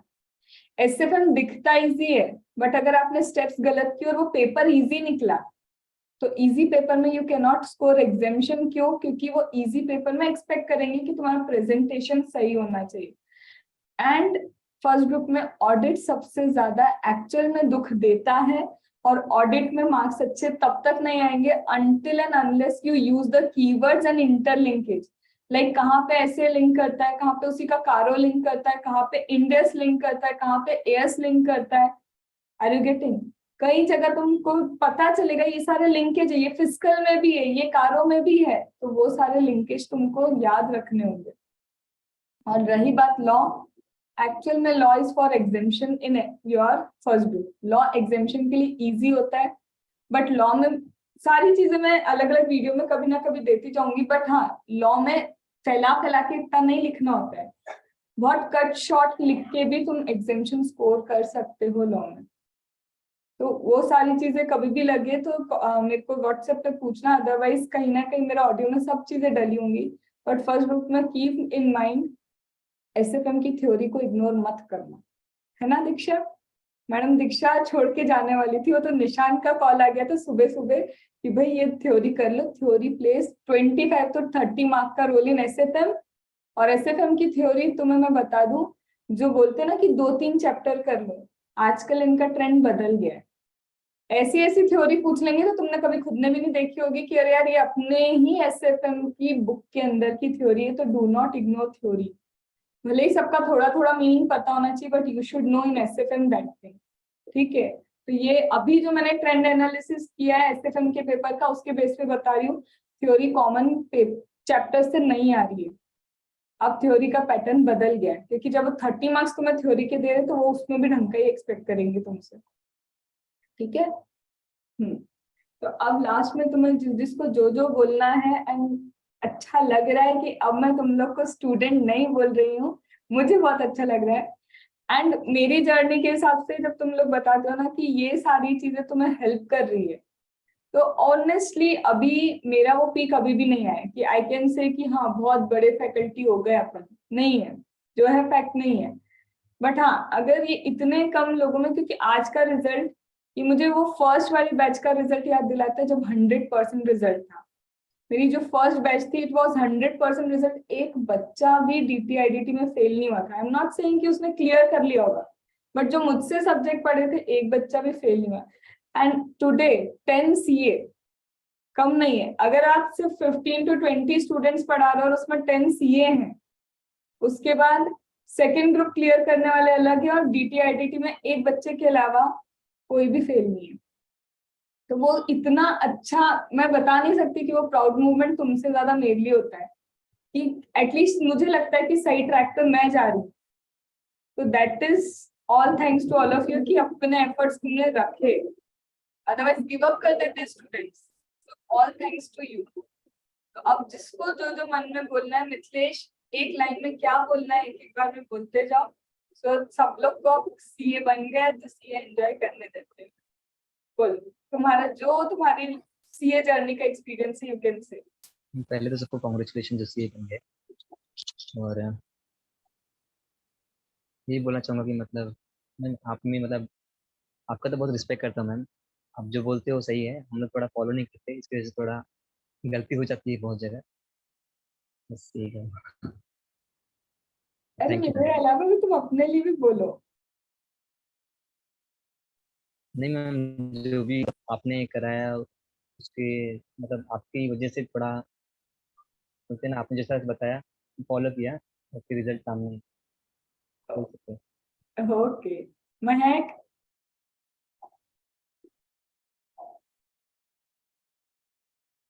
One piece of advice बोलो।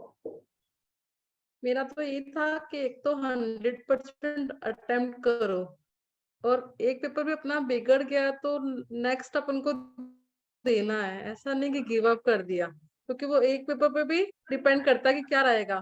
बाकी वही आपका मोटिवेशन तो हमेशा था मैम मेरे साथ में। क्रेडिट गोज टू यू मेरे साइड से। तो आपका मोटिवेशन बहुत हेल्पफुल करा। जो लास्ट का वो ऑडियो सुनती थी ना, उससे बहुत ज्यादा जोश आ जाता था पेपर देने का। मतलब वो कंटिन्यू रखना चाहिए। बिल्कुल बिल्कुल मैम। हमारी X to X स्टूडेंट, आप बोलो कुछ। मैम मैंने तो एक तो She चीज knows कि वही notice X करी to X स्टूडेंट।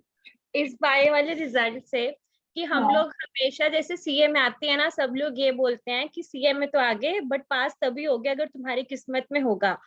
तो मैं सबको यही बोलती थी कि शायद मैं किस्मत से पास होगी होंगी, बट मेरे साथ के जो और भी बैच के लोग हुए, क्या सबकी किस्मत ने जोर मारा है?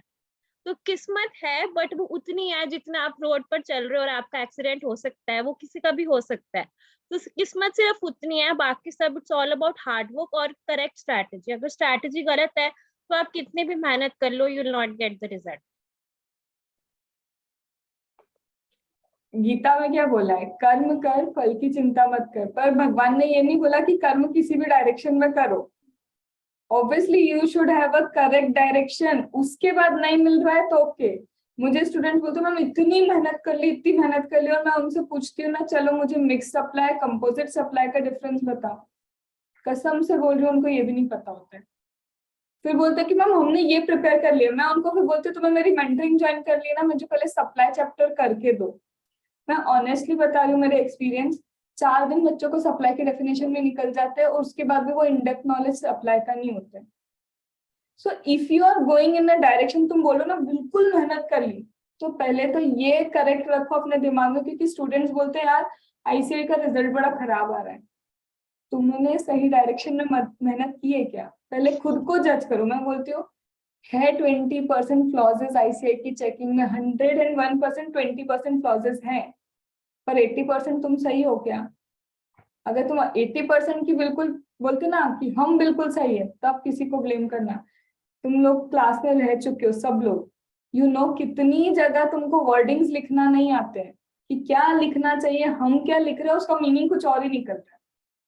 तो it is my advice to every student, पहले देखो अपनी कॉपी में कि लिख क्या रहे हो, because you are going to represent chartered accountant fraternity. वहां पे तुम अपने ब्लंडर्स नहीं कर सकते हो। मैम एक चीज मैं और ऐड करूंगी कि जब हम लोग फेल होते हैं, I know it's very heartbreaking, but हम लोग गलती ये करते हैं ना, हम अपने आंसर शीट जरूर मंगवाते हैं। इनफैक्ट आई थिंक 99% लोग आरटीआई से आंसर शीट्स मंगाते हैं, बट उसको इवैल्यूएट कोई भी नहीं करता। तो जो अगर एक स्टूडेंट ऐसा है जो अपनी आंसर शीट इवैल्यूएट करके अपनी मिस्टेक्स ढूंढेगा ना, वो नेक्स्ट अटेम्प्ट में पक्का पास होगा। ही विल नॉट फेल, ही और शी विल नॉट फेल। और अगर आप आईसीआई को क्रिटिसाइज करते रहोगे कि इनका रिजल्ट ऐसा है, इनकी परसेंटेज ऐसी है, तो I don't think you will be able to make it out. मैं तुम्हें बताती हूँ, तुम बोल रहे हो ना जैसे कि ये स्टैंडर्ड डिडक्शन आईसीआई को क्रिटिसाइज करना, एसएफएम में हुआ है नो डाउट। बट एक चीज बताओ, उसी एसएफएम के पेपर में बच्चे पास भी हुए, तो उनके साथ कुछ ऐसा तो नहीं हो गया। मैं बोलती हूँ स्टैंडर्ड डिडक्शन है, पर क्यों ना 60 मार्क्स ले आए ताकि उन्होंने 10 मार्क्स का भी डिडक्शन दिया हो, तब भी तुम 50 पे लैंड आउट कर जाओ। Are you getting what I am trying to say? कि अगर वो डिडक्शन कर रहे हैं तो डिडक्शन के बाद इतने मार्क्स तुम्हारे होने चाहिए कि तुम पास हो जाओ। हम क्या सोचते हैं 40 लाने हैं। 40 लाके तो तुम जीवन में पास नहीं हो पाओगे। क्यों? क्योंकि अगर सारे सब्जेक्ट में भी 40 लेके आए तो भी एग्रीगेट नहीं बनता है। हम सब में 50 ले आए तो 50 लेके भी आ गए और स्टैंडर्ड डिडक्शन हो गया, तभी तो तुम 195 196 पे होते हो। तो any how you should know कि पास होने के लिए 40 या 50 नहीं, कम से कम 50 अबाव हर सब्जेक्ट में होना चाहिए, तब जाके यू कैन से कि हम पास हो सकते हैं। और इजी है, मैं ये नहीं बोल रही बहुत टफ है, but again the right approach. अपनी खुद की कॉपी को तो एक बार एनालाइज कर लो। तुम अपनी कॉपी पता है किसको, किसी टीचर को कि बताओ ना मेरी मिस्टेक है? अरे खुद देखो ना एक बार बैठ के कि ये सजेस्टेड तुम्हारे सामने है, ये कॉपी तुम्हारे सामने, एक बार खुद मेहनत तो कर लो कि तुमने क्या लिखा है। चलो मैंने देख भी लिया, तुम्हें यकीन है कि मैं ढंग से कॉपी चेक कर रही हूँ तुम्हारी? मैं 4 मिस्टेक बता दूंगी कि बेटा देख तूने ये 4 मिस्टेक की है। तुम्हें कैसे पता है कि मैम ने वो 4 मिस्टेक की है या फिर ढंग से कॉपी देखी भी है या नहीं? क्योंकि ऑब्वियसली कि किसी और की कॉपी इतने ढंग से कोई और नहीं चेक करेगा। मैं भी नहीं कर पाऊंगी, मेरे पास टाइम की कमी है तो मैं नहीं करूंगी। और कितने स्टूडेंट्स की एक्चुअल में मेरे पास कॉपी रहती है, मैं नहीं कर पाती हूँ चेक। इतनी सी मेहनत खुद की कर लो कि अगर कॉपी मंगवाइए तो किसके लिए, किसी टीचर के लिए नहीं मंगवा रही। तुमको अगर खुद की मिस्टेक जाननी है तो खुद एक बार खोलो, खुद एक बार देखो कि तुम क्या लिख रहे हो, वो एक्सपेक्टेशन क्या थी, क्वेश्चन ने पूछा क्या था, वो तुम लिख के क्या आ रहे हो। खुद से बड़ा टीचर नहीं हो सकता। जब अगर खुद का डेडिकेशन है तो खुद को मिस्टेक्स निकालनी होगी। मेरे पास कितने स्टूडेंट का था, मैम आप देख दो, आप देख दो। कैसे देख पाऊंगी मैं? ऑब्वियसली मैं नहीं दे सकती। हर एक स्टूडेंट की एक एक बारीकियां थोड़ी ना मैं ढूंढ सकती हूँ। मैं ऊपर ऊपर से बता सकती हूँ देखो तुम्हारी इतनी मिस्टेक तो नॉर्मली है। नॉर्मली के बाद वो माइन्यूट मिस्टेक की तो बात ही छोड़ दो। मैं कैसे किसी स्टूडेंट को सिखाऊंगी कि देखो मार्किंग पैटर्न ये होता है, तुमने ये नहीं लिखा इसलिए 4 नंबर में से उसने 1 मार्क्स ही दिए। So that is not possible. तो दिस इज समथिंग करेक्ट बोला है पलक ने कि कॉपी मंगवा रहे हो तो एनालाइज भी कर लो, और मंगवाओ मत या तो फिर मंगवाने का मतलब क्या जब तुमको एनालाइज करना ही नहीं है। ठीक है। Yes Diksha, what you would want to add something, बोलो। Ma'am first thing the revision part, मतलब रीडिंग नहीं होना चाहिए, एक्चुअल रिवीजन। जो मैंने मतलब first group and second group की प्रिपरेशन में मेजर डिफरेंस था मेरा, इवन मेरे को खुद को फील होती है ये चीज कि रिवीजन का जो पैटर्न था ना वो टोटली चेंज था। कि बुक तो आपकी बंद ही पड़ी है एक साइड में, आप चलते फिरते रिवाइज कर रहे हो और विद इन टाइम लिमिट, कि within 45 minutes try to revise NR, और within 1 hour try to revise DT W plus equalisation. मतलब एक टाइम ऐसा आ गया था कि हाफ एन आवर में complete 2 to 3 chapters complete revise हो जाते थे। अच्छा एक चीज और बताओ, एक्टिव रिकॉलिंग से क्या ये मैं बोल सकती हूँ because you did active recalling 1.5 days पता था ना कि आईसीआई ने सफिशिएंट दिए हैं तो revise? Exactly ma'am, it was more than sufficient, क्योंकि उस टाइम पे हमने पेपर भी सॉल्व किया पास्ट 6 years के international taxation 1-to-1 single question. 1.5 days में? Yes ma'am. तुम जितने भी स्टूडेंट अभी देख रहे हैं उनको ये समझ में आना चाहिए, if you do active recalling और यहाँ पे है तो 1.5 days are more than sufficient. और एग्जैक्टली मैं बताऊं एक दिन में भी रिवाइज होता है। हम लोग जब रिवाइज करते हैं ना, अगर याद है सब कुछ तो आज ही सुबह हम लोग ने वेरियस एंटिटी रिवाइज किया है। Hardly 1 hour, hardly 1 hour for overall various entity, और अभी मैंने उसमें क्वेश्चंस नहीं लिए। तो अगर वेरियस एंटिटी 1 आवर में रिवाइज हो सकता है तो क्वेश्चन की एडजस्टमेंट शीट अगर बनी है तो मैं बोलती हूँ मैक्सिमम 2 आवर्स ले लो, मैक्सिमम बोला है वहाँ। इवन मैम आरटीपीज एमटीपीज उन 1.5 डेज में क्वेश्चंस के साथ मतलब करके और फिर एग्जाम्स देने गए हैं। पास्ट 6 years के पेपर मुझे ध्यान है मैंने सॉल्व किए थे। आरटीपी सॉल्व की थी, पास टू अटेम्प्ट्स की एमटीपी सॉल्व की थी। और मैम मेरे पास तो टाइम की भी बहुत डेफिशिएंसी थी क्योंकि इतना ट्रैवल करके जाना होता था मुझे और मार्जिन लेकर के जाना होता था, तो मेरे पास अप्रोक्सीमेटली 1 day ही होता था प्रॉपर रिवाइज करने के लिए, इससे ज्यादा नहीं होता था। मैं बढ़ा चढ़ा के कुछ नहीं बोल रही हूँ। This is something already someone who has cleared, वही बोल रहे हैं। Swati you also tell me, is it कि एक्टिव रिकॉलिंग का मतलब बनता है या नहीं बनता? मैम बहुत इम्पोर्टेंट है एक्टिव रिकॉलिंग, वरना एग्जाम में इतना ऐसे प्रेशर बिल्डअप हो जाता है ना मैम, वही है ना पैनिक। मेरा ऑडिट जो जिस अटेम्प्ट में रहा था ना वो मैं पैनिक हो गई थी। तो B calm and composed is the की, चाहे वो प्रिपरेशन फेज हो, चाहे वो एग्जामिनेशन हो या पोस्ट एग्जामिनेशन। ये रिजल्ट से पहले भी एंजाइटी इश्यूज आते हैं, but you have to be calm and compose it, this is the key. और एक्टिव रिकॉलिंग उसमें बहुत हेल्पफुल है। अगर वहां पे आपको रिकॉल हो रहा है तो ऑटोमेटिकली अगर 5 में से 3 क्वेश्चंस आपको आते हैं, 3 आपने अटेम्प्ट कर लिए, फिर 2 मतलब होप्स इंक्रीज हो जाते हैं कि वो क्वेश्चंस अब हो सकते हैं, एटलीस्ट अटेम्प्ट तो हो ही सकते हैं। अच्छा किसी को ये चीज फील हुई पेपर देख के तो टफ लगा था, but when you started solving, एक सॉल्व हुआ तो दूसरा ऑटोमेटिक लगा कि मैनेजेबल हो सकता है? Yes ma'am. Ma'am DT ma'am SAMT DT में ऐसा हुआ था। मैम डीटी में भी क्योंकि ऐसे आप ही हुआ था क्योंकि देखने में काफी टफ लग रहा था डीटी, लेकिन जब सॉल्व किया तो स्टेप बाय स्टेप होता जा रहा था ma'am solve. DT double A का क्वेश्चन ही ऐसा था बेसिकली, जो देखा तो ऐसा लगा मतलब कुछ नया ही है, पर जब उसको सॉल्व किया ना धीरे धीरे सारे प्रोविजंस का मिक्सचर था वो question. Ma'am one thing more I would like to add, the major issue मतलब हम स्टूडेंट्स को क्या आता है कि एमसीक्यूज टफ होते हैं, डिस्क्रिप्टिव सब्जेक्टिव दोनों को मैनेज करना होता है, objective plus subjective.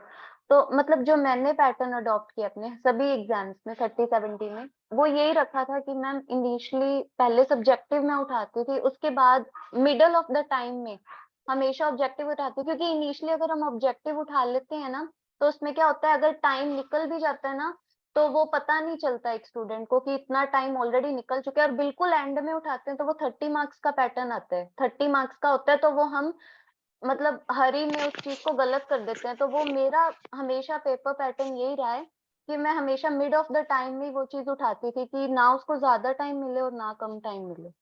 Ma'am same is with ma'am, me, तुम लोग आई मिड में ऑल्सो उठाते डिड हो, दिस। 2 क्वेश्चंस मैं ऐसे कर लिए जो एकदम प्रॉपरली आते हैं, और वो मैं जब हो इसको जाएंगे उल्टा लेती हूँ।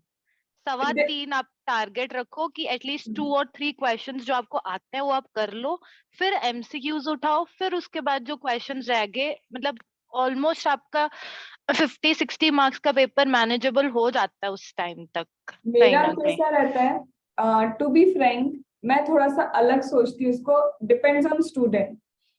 मेरा टारगेट हमेशा ये रहा है कि जैसे ही 2 बजे, सबसे पहले तो यू हैव 12 मिनट्स का टाइम, हमको पता है 12 मिनट्स ही रीडिंग टाइम होता है किसी भी सब्जेक्ट के लिए, मतलब whether it is law, whether it is audit, where you have MCQ.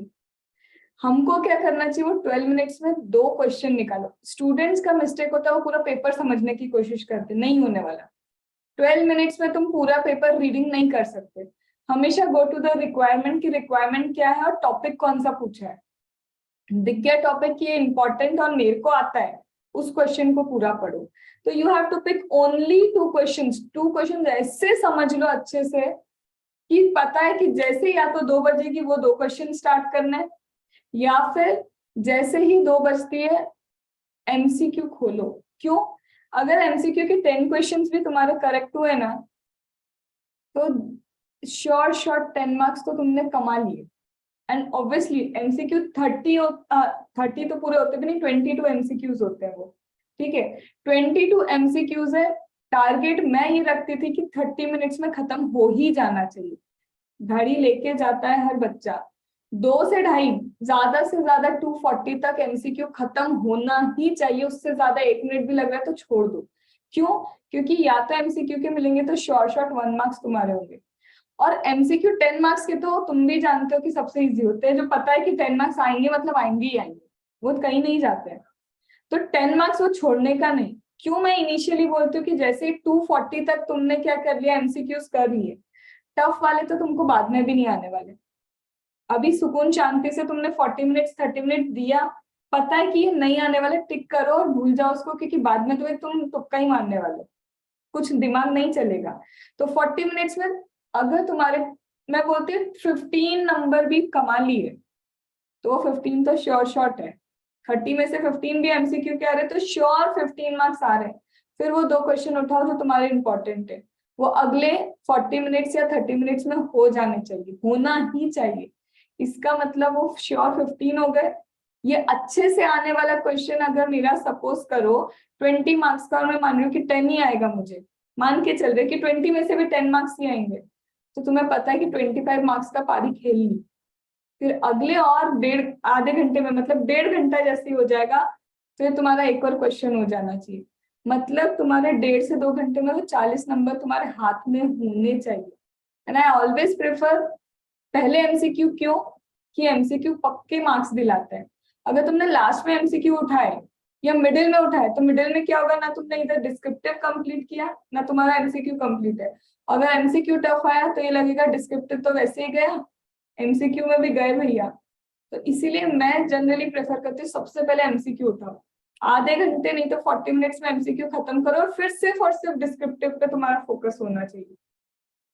और जो बच्चे सबसे लास्ट में एमसीक्यू उठाते हैं उनके एमसीक्यू छूटते ही हैं, क्योंकि केस स्टडी नंबर 1 उसको रीडिंग का टाइम चाहिए, कैसे भी कर लो उसमें रीडिंग टाइम चाहिए। उन बच्चों का केस स्टडी नंबर 1 छूटता ही है, और केस स्टडी नंबर 1 2 मार्क्स का होता है, और वो गया मतलब समझ जाओ 10 नंबर या फिर 6, 7, 8 नंबर तो तुम वहीं पे उनको स्वाहा करके आए हो।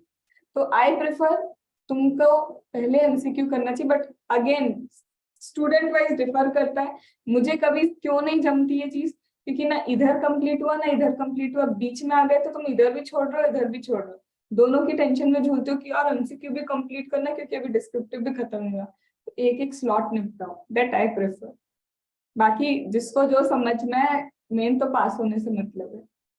हाँ बोलो प्रियंका। मैम आपने टेस्ट सीरीज के लिए बोला था तो मैंने टेस्ट सीरीज दी।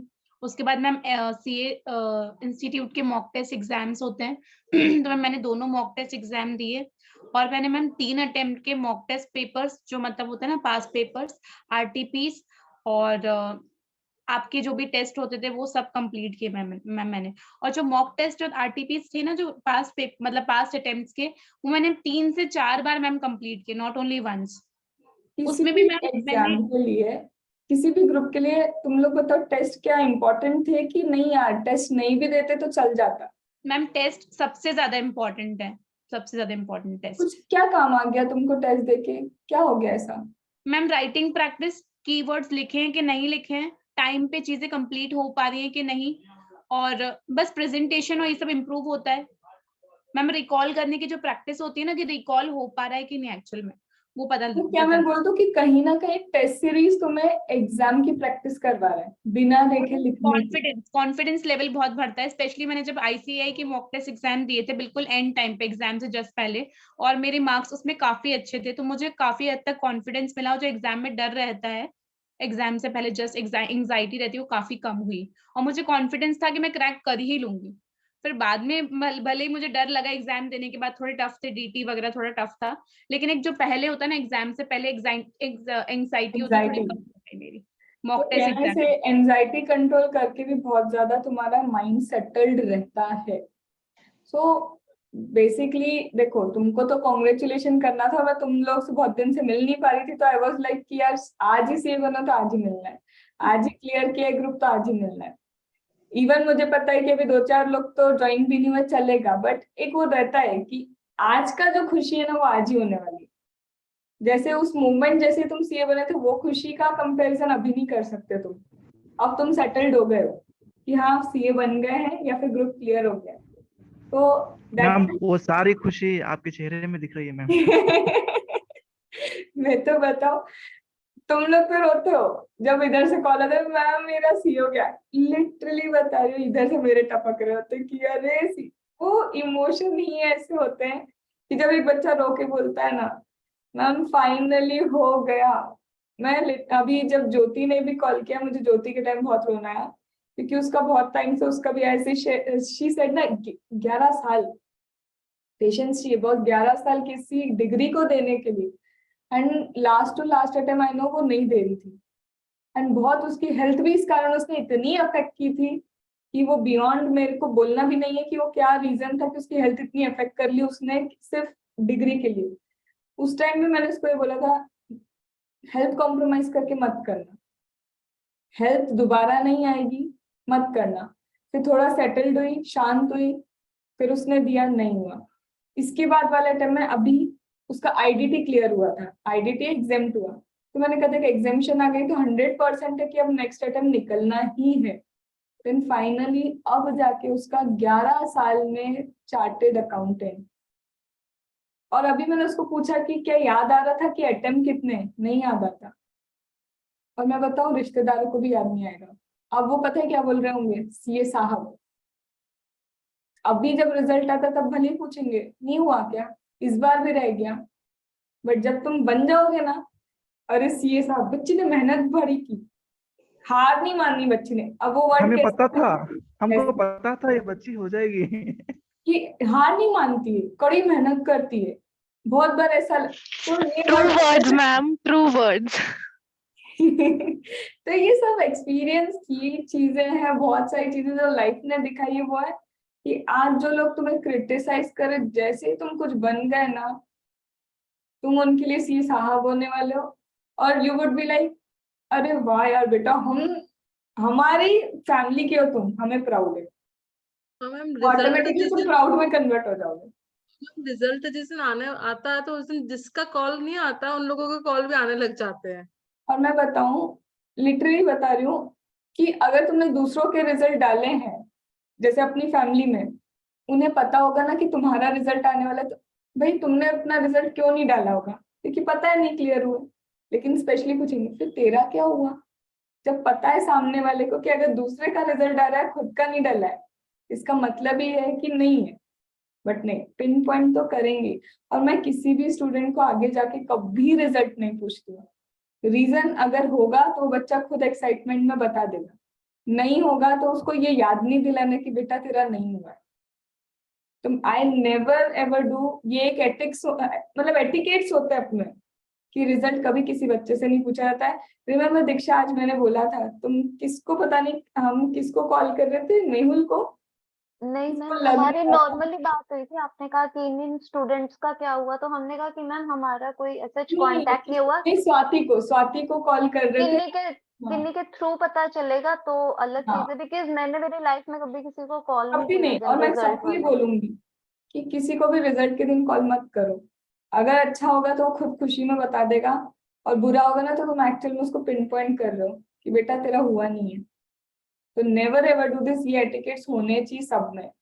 तो कितने स्टूडेंट, अभी आज भी कोई एक रो रहा था, एक और था मैम, आज मेरे सारे दोस्त बन गए, अब मुझे उनके स्टेटस दिखेंगे कि वो डेलॉइट में जा रहे हैं, वो पीडब्ल्यूसी में जा रहे हैं, और होगा ये। तो अब मैं कैसे टैकल करूँ? तो मैंने उसको बोला था कि मेरे साथ भी ऐसा हुआ था कि जब मुझे पूरी उम्मीद थी कि आई वुड क्लियर, मैं नहीं हुई, तब या तो ये था कि मैं हर चीज बंद करके बैठ जाऊं, यही ऑप्शन है कि सब कुछ स्विच ऑफ कर लो, ये कर लो और आइसोलेटेड हो जाओ। मेरे को ऐसा लगता है कि उसकी जगह तुम्हें लग रहा है ना ये फेस नहीं कर पाओगे, तो उसको और कॉल करके कॉन्ग्रेचुलेशन कर दो, अपना बर्डन हटा दो। मैंने उसको ये बोला, या तो सब लोग को कॉन्ग्रेचुलेशन कर दो और एकदम नॉर्मल दिखो, या फिर आइसोलेट हो जाओ, या तो भागो या तो फेस कर लो। और कितना भी कर लो, तुम एक हफ्ते भाग सकते हो, वो सब दिखेंगे, तुम्हारे ही फ्रेंड्स है, तुम्हारा ही ग्रुप है। इससे अच्छा है एक्सेप्ट करो कि मेरे को इम्प्रूवमेंट की जरूरत है, इसलिए मेरा नहीं हुआ, और सामने वाले ने वो चीज कर ली है, उसकी स्ट्रेटेजी सही थी, वो क्लियर हो गया, and that is the only thing. खुद को बर्डन देने से अच्छा एक्सेप्ट करो, फेस करो, ठीक है? So this was basically message for all those who are going to appear. और तुम लोग को very very very very very बड़ा वाला congratulation, everyone who is here. और thank you ma'am, thank you. और जो भी स्ट्रीम चूज करो, यस, और जो भी स्ट्रीम चूज करो, whether statutory audit, whether your mergers and ये मैं बोलूंगी, चूज वाइजली, जल्दी मत करना। मैंने गलती करी थी, जल्दी बिल्कुल मत करना, थिंक एंड देन चूज। अच्छा, ये भी, ये एक और बैठी, मैं तो भूल गई थी कि हाँ, कभी भी ये लोग लिखते हैं ना जब डिस्क्रिप्शन में, जॉब डिस्क्रिप्शन, कि वर्क फ्रॉम एनीवेयर, तो वर्क फ्रॉम एनीवेयर का मतलब ये नहीं होता है कि तुमको घर पे बैठ के वो काम देंगे। वर्क फ्रॉम एनीवेयर का मतलब है, हो सकता है तुम्हें विजिट करना पड़े अलग अलग प्लेसेस पे, तो वर्क फ्रॉम एनीवेयर का मतलब ये होता है। तो तुम लोग को स्पेसिफिकली बता रही हूँ, जॉब डिस्क्रिप्शन ढंग से देखो कि एक्चुअल में क्या है, और क्या तुम्हारे इंटरेस्ट का है। अभी लग रहा है कि मेरे को बस मैम सीए बन गई हूँ, मुझे कुछ तो चाहिए, मुझे पैकेज मिल जाएगा, मेरी जॉब लग जाएगी। सोचो, ग्लोबल में जाना चाहते हो तो ग्लोबल में आगे का फ्यूचर क्या है? ग्लोबल मींस एसडीसी वगैरह, जो यूएस क्लाइंट्स होते हैं उनके बारे में बोल रही हूँ, उनका ऑडिट की बात कर रही हूँ। मर्जर्स एंड एक्विजिशन कर रहे हो तो उसका आगे फ्यूचर क्या है? फॉर श्योर फर्स्ट मंथ नहीं तो सेकेंड मंथ में तुम्हारा जॉब लग जाएगी, हो सकता है 4 महीने बाद लगेगी। पर करियर को ऐसे ही मत चूज कर लेना कि कुछ नहीं मिल रहा तो कुछ तो ले लें, वो कुछ तो लेना तुम्हारा प्रोफाइल बिगाड़ देगा, इसलिए वाइजली सोचना।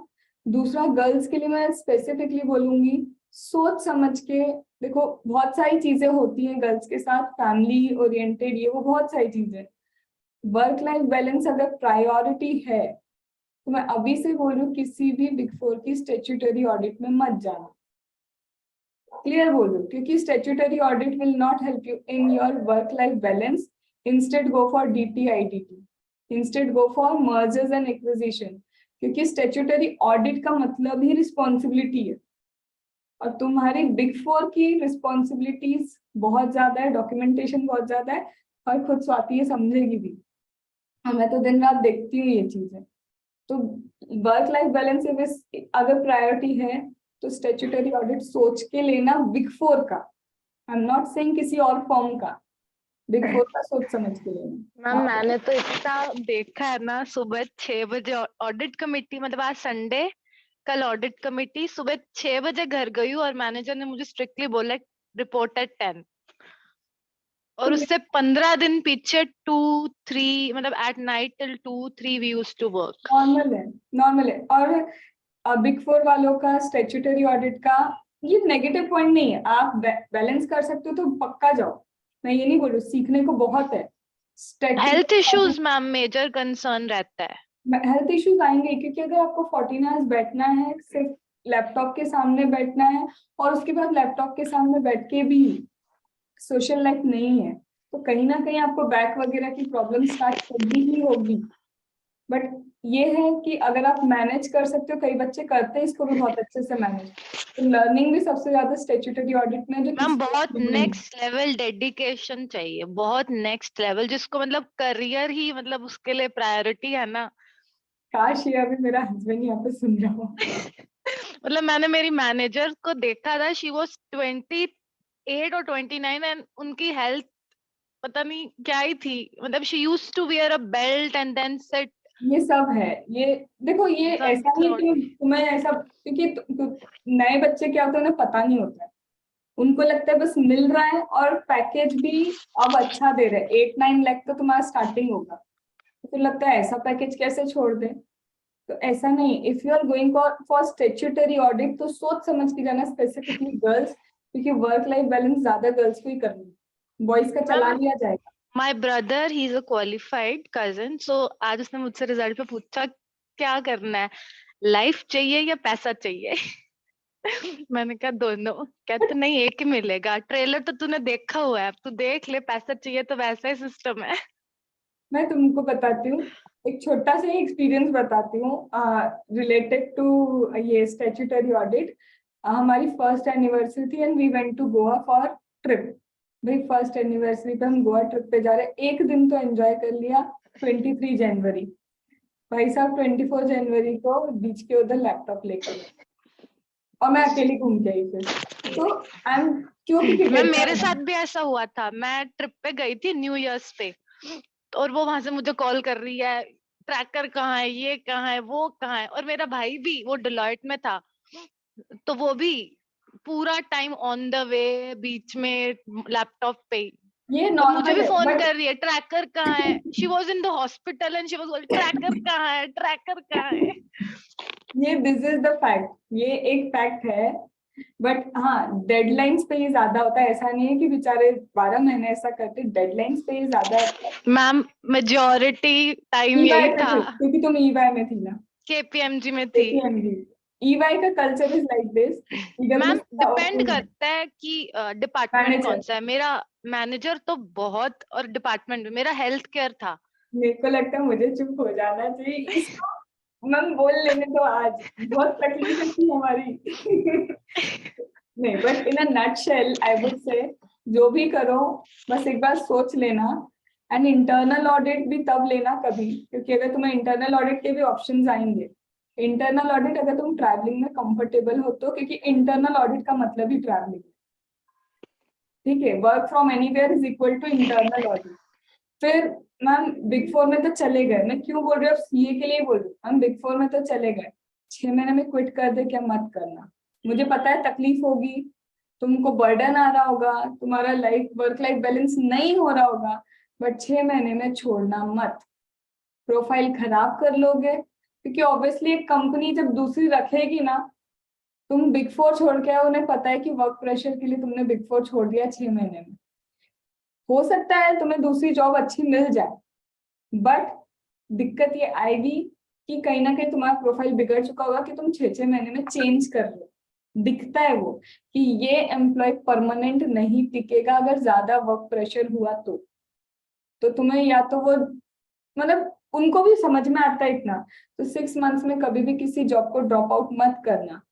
बिग फोर में हो तो कम से कम जा रहे हो बिग फोर में तो 1.5 साल टिकने की कसम खा के जाना कि 1.5 साल बाद ही देखिए, क्योंकि सीखने को भी बोलूं तो 6 महीने में कुछ नहीं सीखने को आएगा बिग 4 में। डॉक्यूमेंटेशन बहुत है, अलग है, जो आज तक तुमने नहीं सीखी होंगे, पता भी नहीं होगा कि अच्छा ऐसा डॉक्यूमेंटेशन होता है जो हम नॉर्मल फॉर्म्स में नहीं सीखते।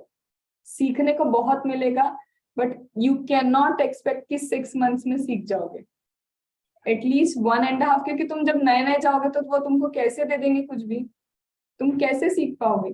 तो कभी भी बिग 4 में जाना है 1.5 साल चाहिए ही चाहिए।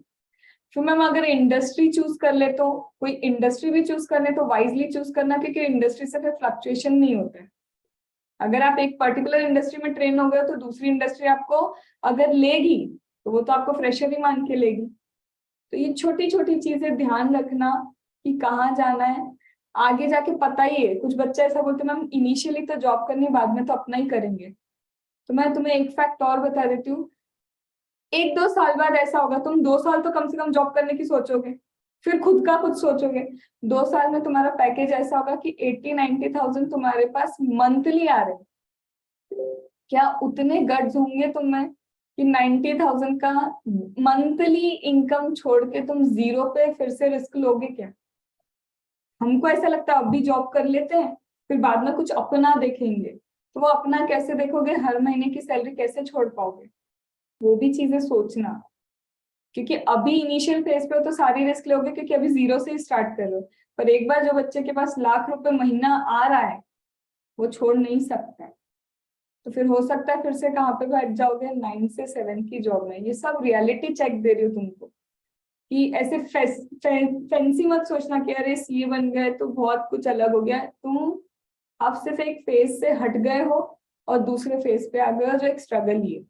बट वो स्ट्रगल को वाइजली ना, बस फर्क सिर्फ इतना है, अब पढ़ाई का प्रेशर नहीं है, वो स्टेटस का प्रेशर नहीं है कि यार कुछ चाहिए, कोई प्रीफिक्स चाहिए, कुछ डिग्री चाहिए, वो हट गया तुम्हारे पास से।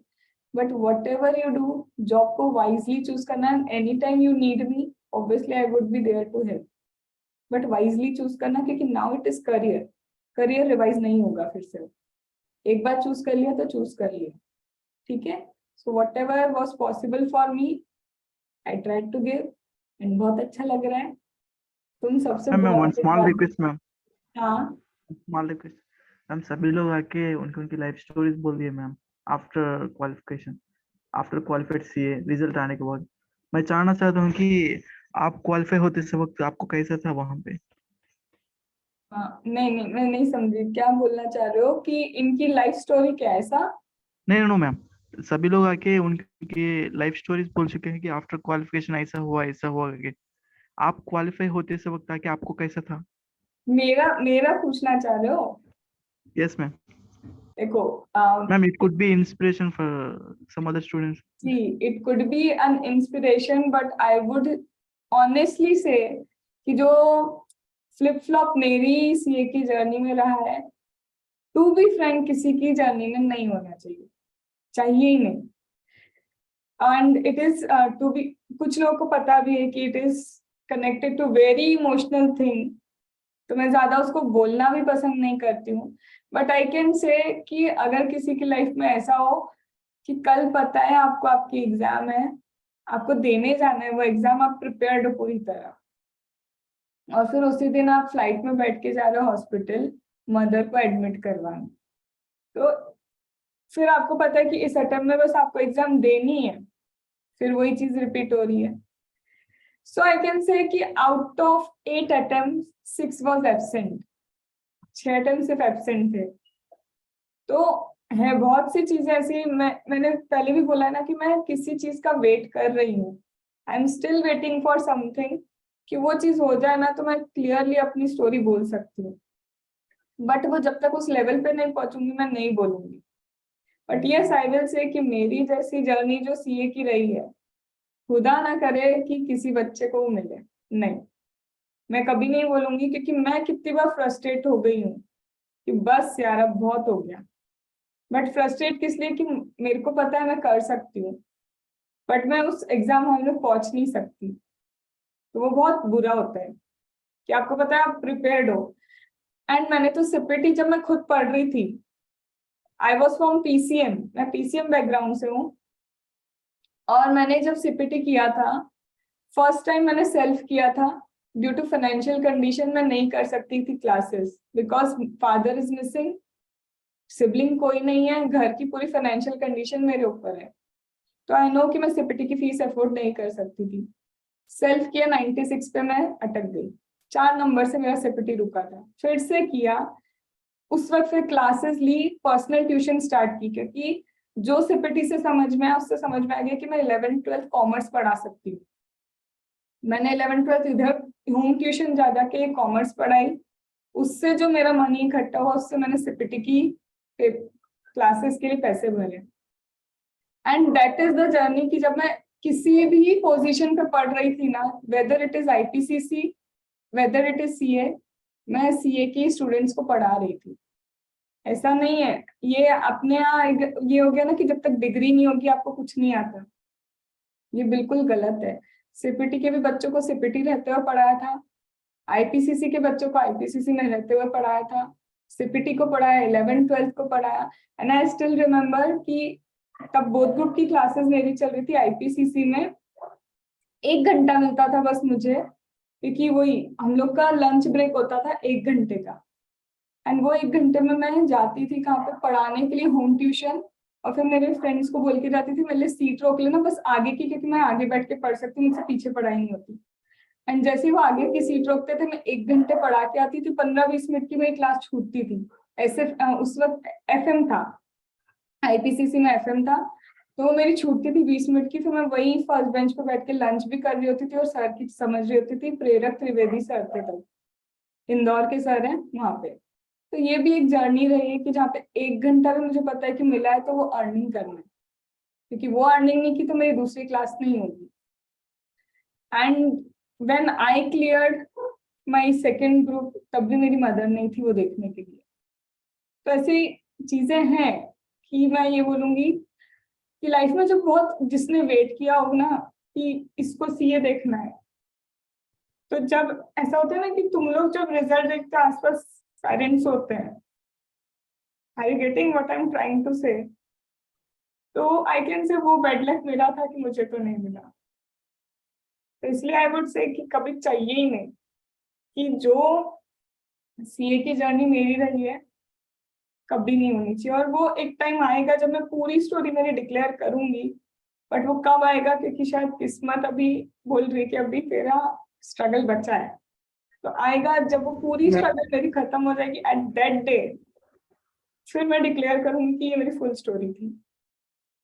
तो अभी के लिए सॉरी मैम, इमोशनल आप होती जब खुशी हो रहे थे, या if you are crying, our tears also rolling in our eyes, या आपको खुशी तरह देखना चाहिए मैम। अभी अपनी बीमारी से बाहर आ चुके हो, अभी सारा खुशी है कि आपके चेहरे में पड़ के और ज्यादा स्ट्रेंथन दे खुदा आपको।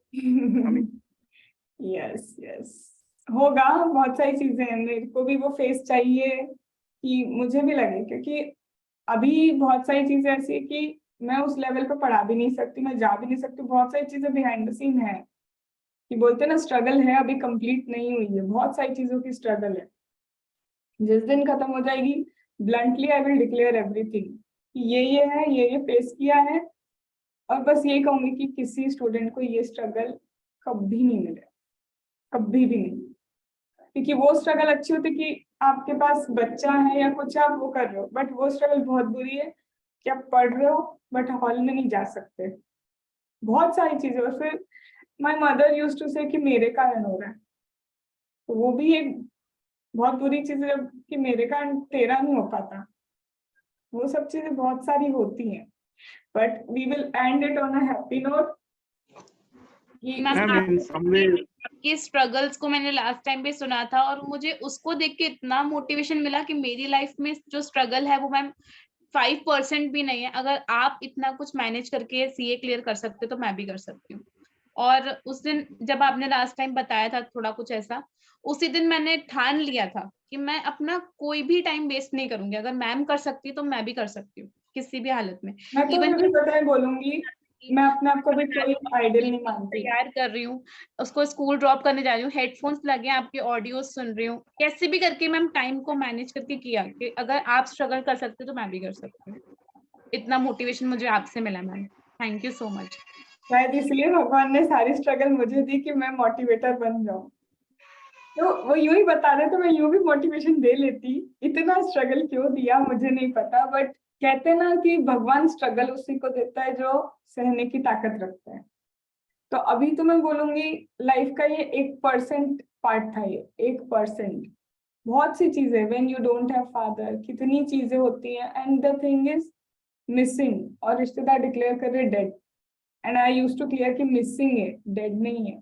ऐसी बहुत सी चीजें होती हैं, मतलब लाइफ में बहुत देखने को मिलेगा, बट यू आर लकी कि तुम्हारा रिजल्ट तुम्हारे पेरेंट्स ने देखा है, वो खुशी से रोए। You are very lucky.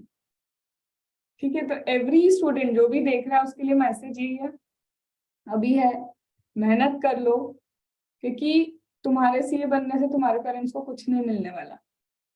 This is just कि वो चाहते हैं कि तुम कुछ बन जाओ, और उनकी खुशी उसी में है कि यू आर सीए, मतलब पता नहीं वो तो क्या ही बन गए। उनका तो जो रिस्पेक्ट है तुमने तो पता नहीं कहाँ बढ़ा दिया है। एंड शायद मैं फेल हो गई उस चीज में, किसी भी रीजन से हुई, जो भी हुआ, आई फेल। आई नेवर वांट कि कोई भी स्टूडेंट को ये हो।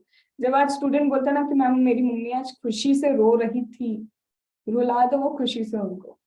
मम्मी को भी पापा को भी मैं चाहती हूँ कि तुम रुलाओ, और उस खुशी से ही रुलाओ। ठीक है, so all the best to everyone for your future. कभी भी you need me, it is not just कि हमारा सीए का एग्जाम खत्म हुआ है, अब तो तुम्हारी सही एग्जाम चालू होगी। ठीक है, तो any time you this is a amazing video ma'am. Okay, thank you. बहुत खुशी से शुरू हुआ और at the end of the day our tears are rolling in our eyes. Some are closing the cam also. Ma'am school में ma'am जैसे farewell होती है ना, तो फेयरवेल में कैसे लगता है ना, खुशी भी होती है और मैम बहुत ऐसा इमोशनल भी फील होता है, वैसा फील हो रहा है फेयरवेल जैसा। नहीं नहीं, ये फेयरवेल अच्छा है। जब चीजें अच्छी हो जाए अपने हिसाब से तो ये फेयरवेल बहुत अच्छा है। ठीक है, मैं फिर एक दिन तुमको जब मेरा वो टारगेट अचीव हो जाएगा ना, फिर तुम सब लोग को एक बार लिंक दूंगी, तब अटेंड करना, तब हम पूरी स्टोरी सुनेंगे और बोलोगे मैम ये तो हमको पता ही नहीं था। ठीक मैम है, मुझे भी लिंक देंगे क्या? अरे सबको दूंगी, तुमको पहले दूंगी, अब्दुल को तो पहले मिलेगी। चलो मैम ओके। आप मैम अब्दुल का नंबर तो आप लोगों ऊपर ही ने सेव बताया। होएगा ना, वही तो, अरे अब्दुल का सबसे पहले। अल्फाबेट भी ए है मैम इसका तो। और क्लास में सबसे ज्यादा डाउट भी इसको ही आते हैं। हाँ बोलो। मैम ऐसा मत समझो कि आप अकेले हो, we are with you ma'am. Yes आपको यस, कोई सक्सेस देखे तो whenever you are success, maybe your parents are might not be virtual, but somewhere you're enjoying your success ma'am. ये तो है डेफिनेटली। और वैसे भी मैं तुम लोग को बिल्कुल ऐसे, प्रियंका वाज सेइंग कि मैम आज तो सरप्राइज है। मैंने कहा प्रियंका मेरा ऑर्डर है कि आज तो अटेंड करना ही पड़ेगा, तो इतना हक रखती हूँ मैं कि बोल सकती हूँ कि आना पड़ेगा। मैम ये ऑर्डर, ये मतलब हक है नहीं मैम, पूरे लाइफ टाइम के लिए रहेगा, और आप लाइफ टाइम के लिए वैसे ही टीचर रहेंगे, आप हमेशा ऑर्डर कर सकते हो कि आज तुम आना लोग है। मिलने आ जाना, जिन जिन लोगों ने बड़ी बड़ी बातें की आना है थी ना, मतलब फिर आना ही है, बस ऐसा है। बस वो मिलने आ जाना। कुछ लोग पता है, पलक स्वाति बड़ी बड़ी बातें कर रहे थे कि मैम जैसे ही सीए बनेंगे सबसे पहले आपसे मिलने आएंगे। अभी देखते हैं ये कुछ लोग, Diksha, ma'am Nisha, for sure for sure. हाँ देखते ना वो तुम्हारा फॉर श्योर कितना होता है। मेरे फ्रेंड्स हैं बॉम्बे, वो भी बोल रहे अब तो आजा, अब तो आजा। I used to live in Pune. Ma'am हाँ तो शिकायत पास में है ना। ठीक है, मैम चलो। शिकायत तो आपसे भी, आप राजस्थान होके हमसे yes ma'am, Udaipur Jaisalmer, you came and you didn't came here. मेरे को बुलाया था। पलक ने कॉल किया था। हाँ, शी डिडंट कॉल मी, उसने कॉल नहीं किया। मैसेज तो मैंने मैसेज मैसेज हाँ, मैसेज। किया और था। मैं जहाँ पे थी, मैं जहाँ थी गंगानगर, वहां से 800 किलोमीटर। हाँ उदयपुर से और है जैसलमेर से। कैसे आती है? Even if it would have been, क्योंकि एक स्टूडेंट है सीएस सीए में, Gopal also CS and CA में, used to live in Jaisalmer. क्या कर रहा है? म्यूट करना। तो there is one of my student Gopa ji, मैं उनको गोपा जी बोलती हूँ because he is already CS and CA में और एज वाइज भी थोड़े बड़े हैं। वहां पे जाके मुझे पता चला कि दैट स्टूडेंट इज, जो राजा है ना वहां के जैसलमेर के, उनके वो कुल गुरु है। ऐसा है, तो और उन्होंने अपना पूरा जो मतलब क्या बोलते हैं ना उसको, बंगला टाइप, बंगला भी नहीं बोल सकते, हवेली मैम, क्या खोली, हवेली हवेली, हवेली, यस यस, हवेली, हवेली दिखाई। अरे 30 मिनट्स 40 मिनट्स तो उनकी हवेली देखने में लग गया। एंड ही वॉज सो, मतलब इतना रिस्पेक्ट से कि मैम आना ही पड़ेगा, आपको आना ही है। जनरली ऑब्वियसली मैं कैसे किसी स्टूडेंट के यहाँ जा सकती हूँ, सिर्फ आप वीडियो कॉल में मिलो, बट उनका gesture and everything and Jaisalmer in totality बहुत सुंदर है। मेरे को ऐसा लग रहा था जैसलमेर जा तो रहे हैं, पता नहीं कुछ अच्छा होगा भी या नहीं होगा। एंड उन्होंने ही माइंड डाइवर्ट किया था। मैम मेरी ट्रिप थी भी नहीं, टू बी फ्रैंक जैसलमेर की ट्रिप ही नहीं थी, ही डाइवर्टेड मैम जैसलमेर वैसा वैसा वैसा। And now I am like कि जैसलमेर नहीं जाती तो मेरी राजस्थान की ट्रिप होती ही नहीं खत्म, इतना सुंदर है। एंड गेस्चर अगेन, वो रिस्पेक्ट बहुत दी उन्होंने, इतना अच्छा लगा। एक तो पूरा दीज वो क्या बोलते हैं ब्राह्मण, और ब्राह्मण लोग जनरली हर किसी को घर में नहीं प्रेफर करते कि कोई भी आए, बट घर का कोना कोना दिखाया। और पता है एक कोना देख के वहां पे छिपकली भी थी जो मेरे ऊपर आते आते बच्ची है। तो बहुत सारी ट्रेजेडी है। तो हाँ, टीचर बन के आई कैन से कि ये respect that I have earned, वो बहुत अच्छा लगता है। So I wish all of you कि तुम्हें भी ये रिस्पेक्ट लाइफ में मिले। शॉर्टकट मत अपनाना, अब बन गए हो सीए, अभी भी हार्डवर्क करते रहना, शॉर्टकट नहीं। और डर्टी ऑफिस पॉलिटिक्स में मत फंसना ही नहीं। तुम जेन्युइन रहोगे तो तुम्हें अच्छे लोग मिलेंगे ऑफिस में भी। ऐसा नहीं है कि दुनिया बेकार है, हम जैसे हैं लोग वैसे ही मिल जाते हैं अपने को, ठीक है। So can I end it on a good note now to all the CAs and future CAs and मेरे स्टूडेंट्स, ठीक है। मैम यस, मेरी एक रिक्वेस्ट है, जो प्रियंका कह रही थी ना कि उन्होंने अपनी एडजस्टमेंट शीट बनाई हुई है होल चैप्टर की, वो शेयर करवाना मैम। हाँ, ताकि हम नहीं करेंगे, हम तो कट कॉपी नहीं मैम, फिर वो हम मतलब उसको देख के हम अपने अकॉर्डिंग फिर अपनी एडजस्टमेंट शीट बनाएंगे। Do it. तुम्हारे पास जितना भी मटेरियल है ना, वेदर इट इज दीक्षा, स्वाति, मिथिलेश, जो तुमने करा है, आई वुड से एक्चुअली मुझे शेयर कर देना। दीक्षा के चार्ट्स वो अच्छे थे, लाइक वो स्पेशल रेट वाला हुआ, ये सारी चीजें। स्वाति ने जो किया होगा, अगर स्वाति ने कुछ भी लिख के खुद से किया है तो मिथिलेश, महक, प्रियंका, तो डू शेयर इट, मैं इन लोग को शेयर कर दूंगी। मैम मैंने तो एससीएमपी में भी एडजस्टमेंट शीट्स बनाई थी ma'am. Very nice, Yes, ma'am. Yes, ma'am. हाँ, आने दो, सब आने दो, ठीक है। तो do whatever you have, you can share the stuff, ठीक है। चले अब। मैम वन मोर थिंग, हाँ, a big round of applause for Ankita ma'am. अरे thank you, thank you very much.